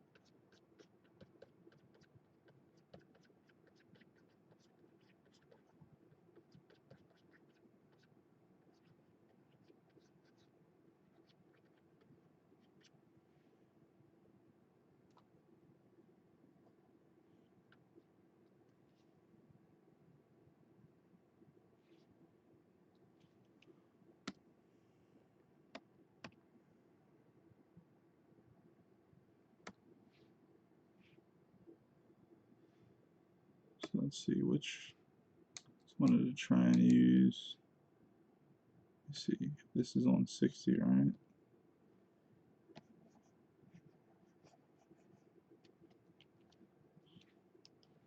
Might have to try a different layer.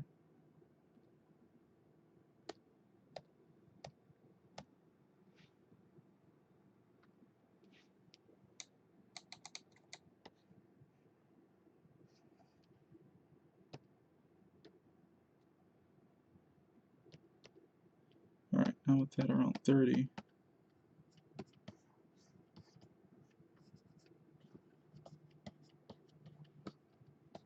And like something like that. I can kind of erase out.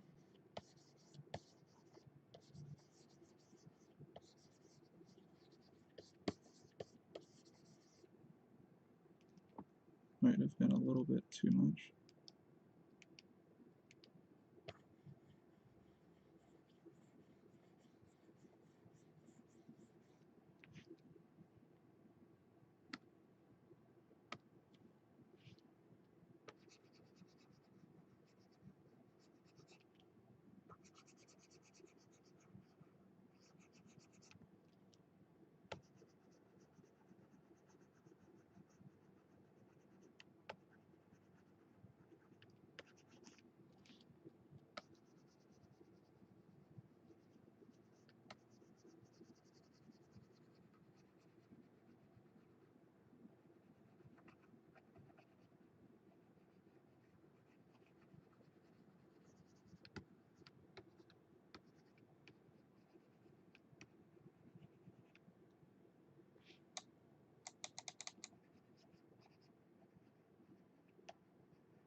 Oh no, you see a face in the boulder? Oh no, man. You gotta send me a private message so I can find where that face is so I can get rid of it. No, man. Run's dead. Gotta go ahead and scrap the whole page now. Jeez. Dang, man. Gotta scrap the whole page, man.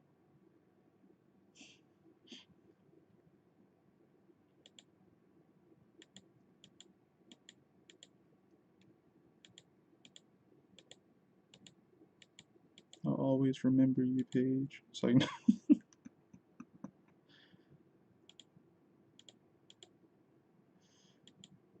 yeah, that's interesting. I at the moment don't see a, haha. Look at this guy's face. But at the moment, I don't see a face in the boulder. But maybe if I zoom out a bit. Nah, luckily I still don't see it. Okay. Let's see here. So was this the new one? Yeah, it's the new one. Kind of trying to erase out where I don't want the effect to be, which is all the areas where the dust would be. I want the dust to read clearly as its own thing. Then I have this little uh, texture going on. It's not that noticeable. Great, great, great. Next thing you know, they think he's holding a rock Pokemon or something. You know? It's like, oh my god, who's this guy? Is he a Pokemon trainer? He's holding a Pokemon. It's like, no.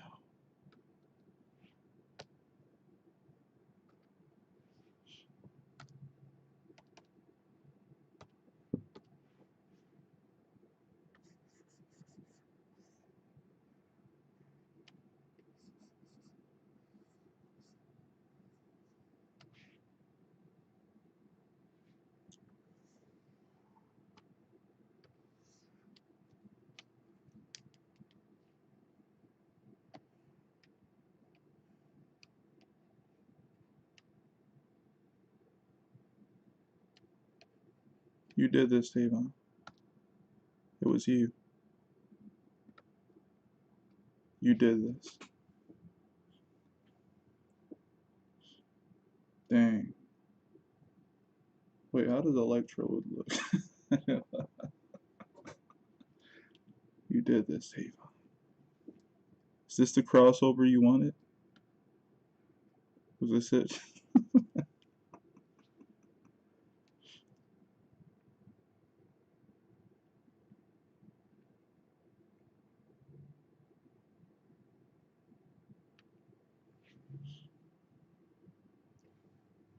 Oh man. Ghastly. Yeah, Ghastly be like something like this, right? Like doesn't does Ghastly have hands or is that Haunter? Am I tripping? I forget. Either way, we're scrapping this later.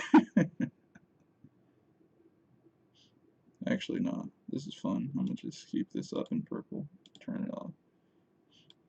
Yeah.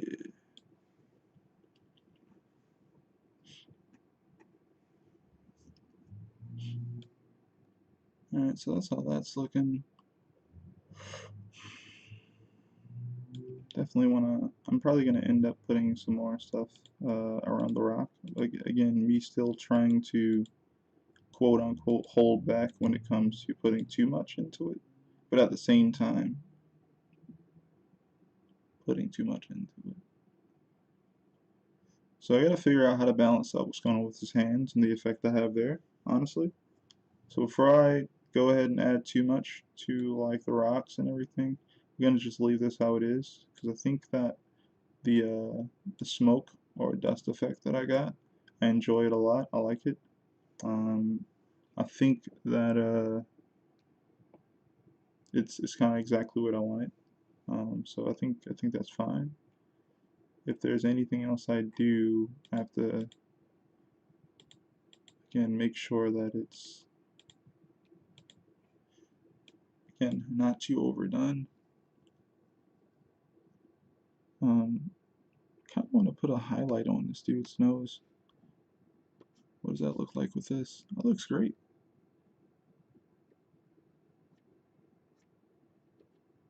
But again, it should only be like, you know,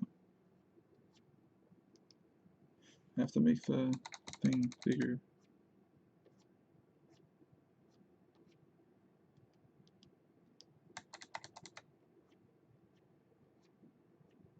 Like you wouldn't even really notice it, but it is there. Could also do that thing here.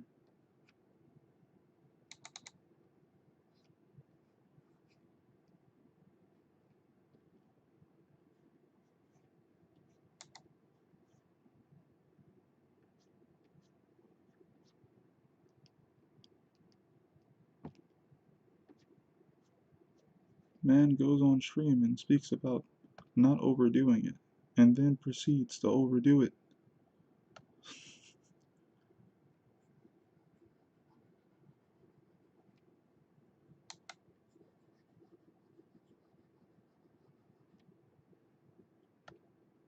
Alright, now I'm gonna run away from it. Sponsor hanging our hands. Okay. Word. Should have made a Digimon reference. I'm more of a Digimon fan. Yeah, I think this looks pretty cool now. I'm gonna run away from it now before I find a way to overdo it more. But yeah, I think it relatively looks cool. Yeah, relatively. It relatively looks cool.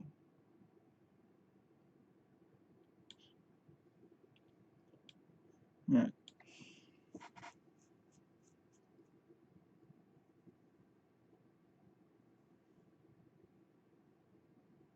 Trying to think what comes next or like how's the daytime lighting going on right now as far as the travel situation for them. So I'm like, okay, it still relatively has like some good brightness and everything. So I'm gonna make sure that the sun is relatively flying high. Also, I'm gonna do a thing where we have, you know, you ever see the manga where the character's kind of in front and they kind of use the tone or value there to kind of show you he's in front? It almost also has a blurring effect, like a blurring out effect. Though using the computer I can actually like blur it. But I always wondered, doesn't that take away from like your art? Like imagine drawing something and going like, you know, I'm gonna make this a good drawing, and then also later being like, I'm gonna blur this whole thing. And I guess it doesn't matter if you are drawing it fully digitally. You don't really lose anything. Um,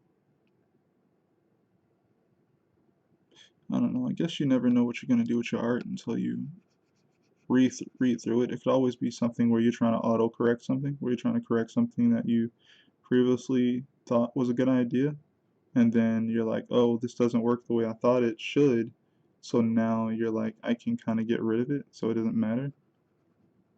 So, I can understand that.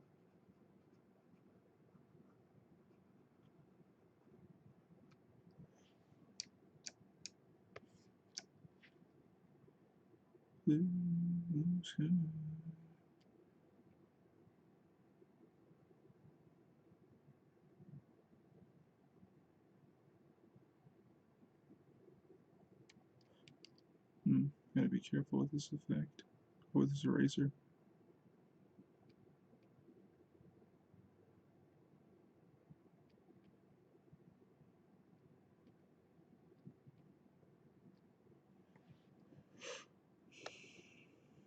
Alright, so I'm gonna go ahead and use the thingamabobber that I was speaking about.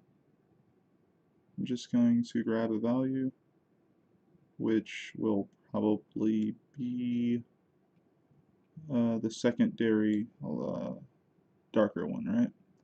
Grab that here, go over to this, and I'm gonna make sure I don't make a mistake, and put a new layer right underneath of page 11.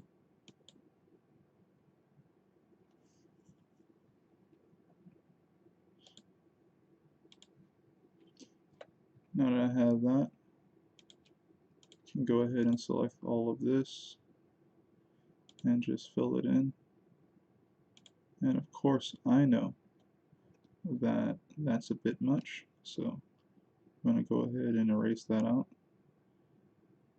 What I'm trying to do is like make sure that like the overlaps aren't like, too crazy. So I'm always trying to pay attention to that. So see here, I'm really liking this brush, and it's like I've had it for a while, but I guess I never really tried it that much. Whoa, that's not what I'm trying to do. There we go. See how close that's what that looks like, right? If that's the case, then I could kind of. I could, okay. But why would I, right? Why would I do that?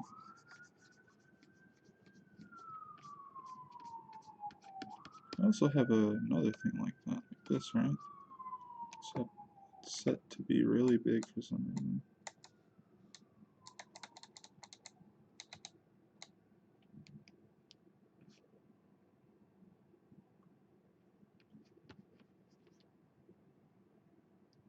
Nah, you gotta go.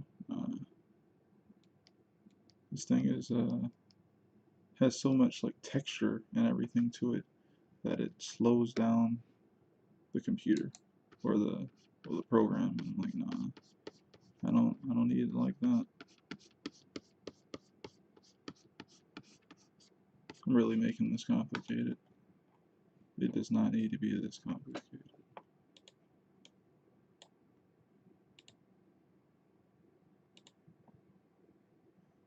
I'm just going to grab what's on this dude's hair. I'm going to go ahead and do this and this. And then I'm going to erase out of it with an airbrush tool. That is the fastest way. And also, It, again, does not need to be that complicated.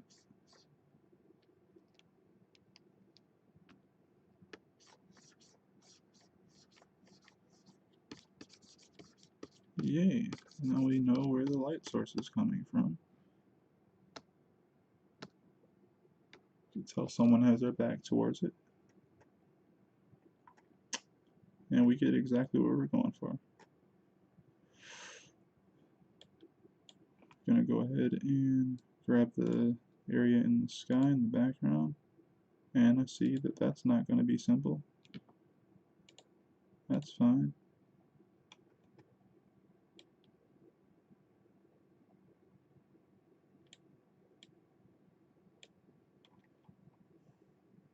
Now, do I want to actually erase out of this, or do I just want to focus on...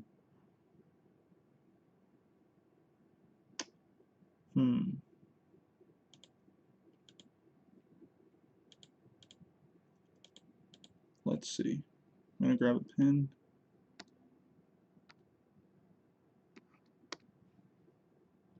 And we're just going to go ahead and kind of outline what we can.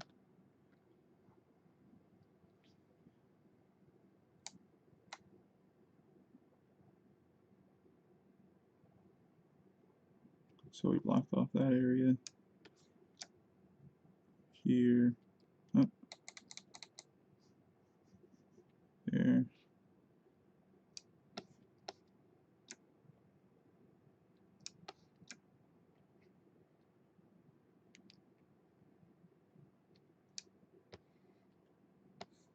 That's basically all I should need to do.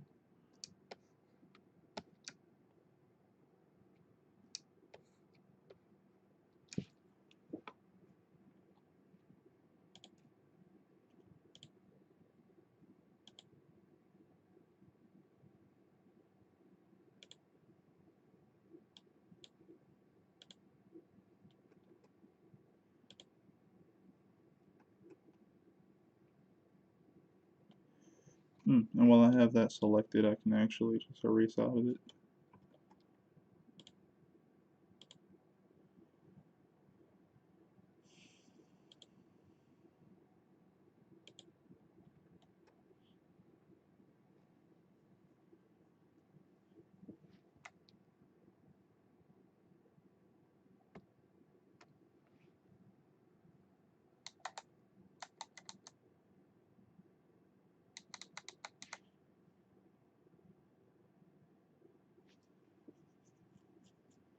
Let's actually look up something. Where? What is it called?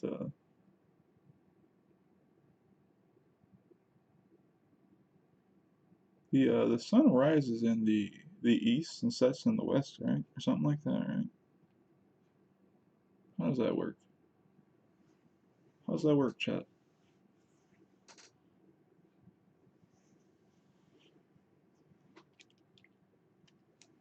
Any of you know? So I feel like I wanna put the sun on the right hand side, kind of slowly going down or something. But if it rises on the right hand side, then I'm like, oh no, that can't work.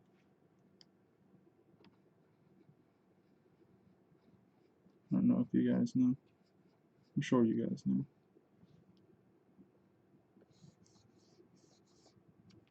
Right, of course. If I put it too low like that, then it again looks like it's nighttime, and that's not what we're going for.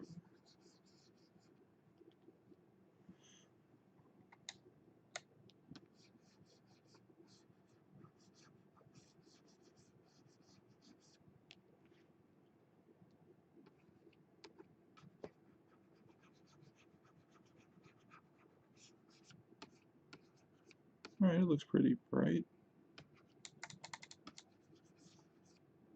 Leave a little bit of, you know, grayscale there at the bottom.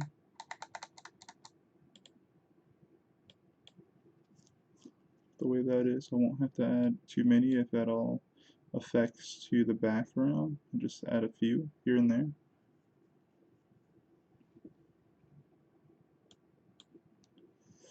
We also have something going on with the boulder here being dropped into the ground. Go ahead and grab this here. I am too close to all of this. Alright, so I kind of want to do this with a pen, and don't I have a good pen for this? It's called flat marker. How do you work flat marker? You look like this, okay. Nah, that's not what I'm looking for. Back to pen. This eyebrow tool. Okay, that looks fun. I think I took the opacity down, didn't I? I did. Okay, well, I'll put it down again to like 50. And we'll see what we can do. And of course I can't do that here.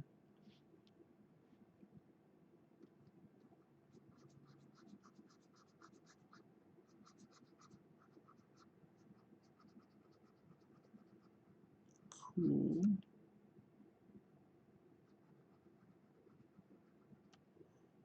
Okay.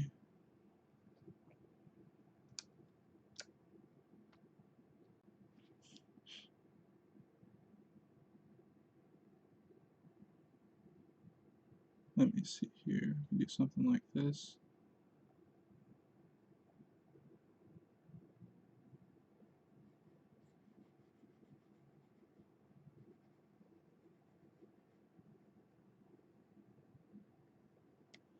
Okay.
I'm learning a lot today.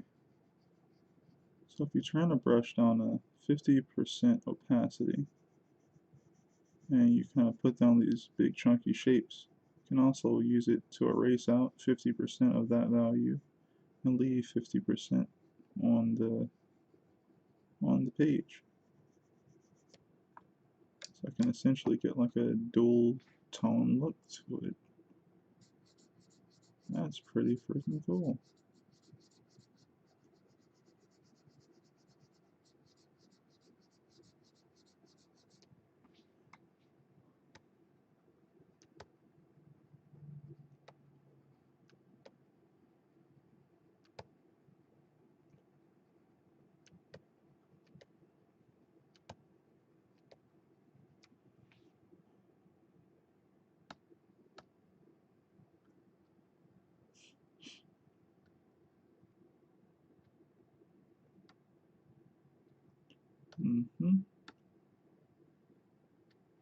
Alright, I have to lighten that up a little bit more.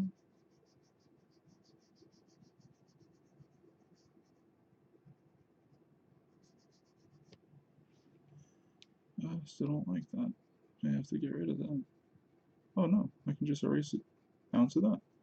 Alright, okay, cool.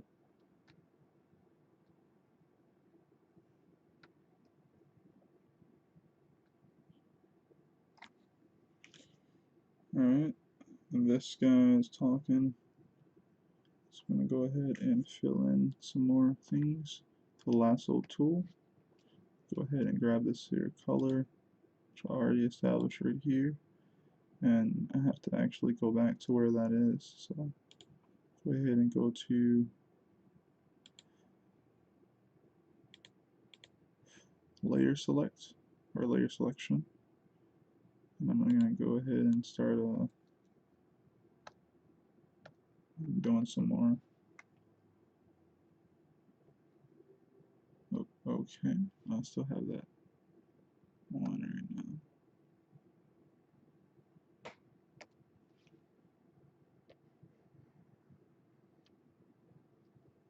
Wait, I didn't put that on. How? How did I achieve that?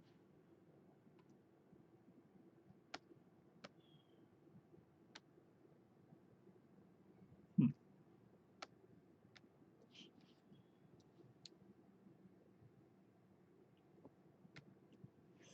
Alright, so I think this is about the last thing I'm going to do today on stream. Okay, I'm still... Wait a minute. Why does it think I want to be on this layer? I want to go to where the this layer is, which is here, right? So I don't know why I did that. Go back to that. Cool. Yes. Okay. It's probably the last thing I'm gonna do today on stream, because today's stream was pretty, well, it was relatively long for me. 2 hours and around 30 minutes, I think. Is that about it? Yeah.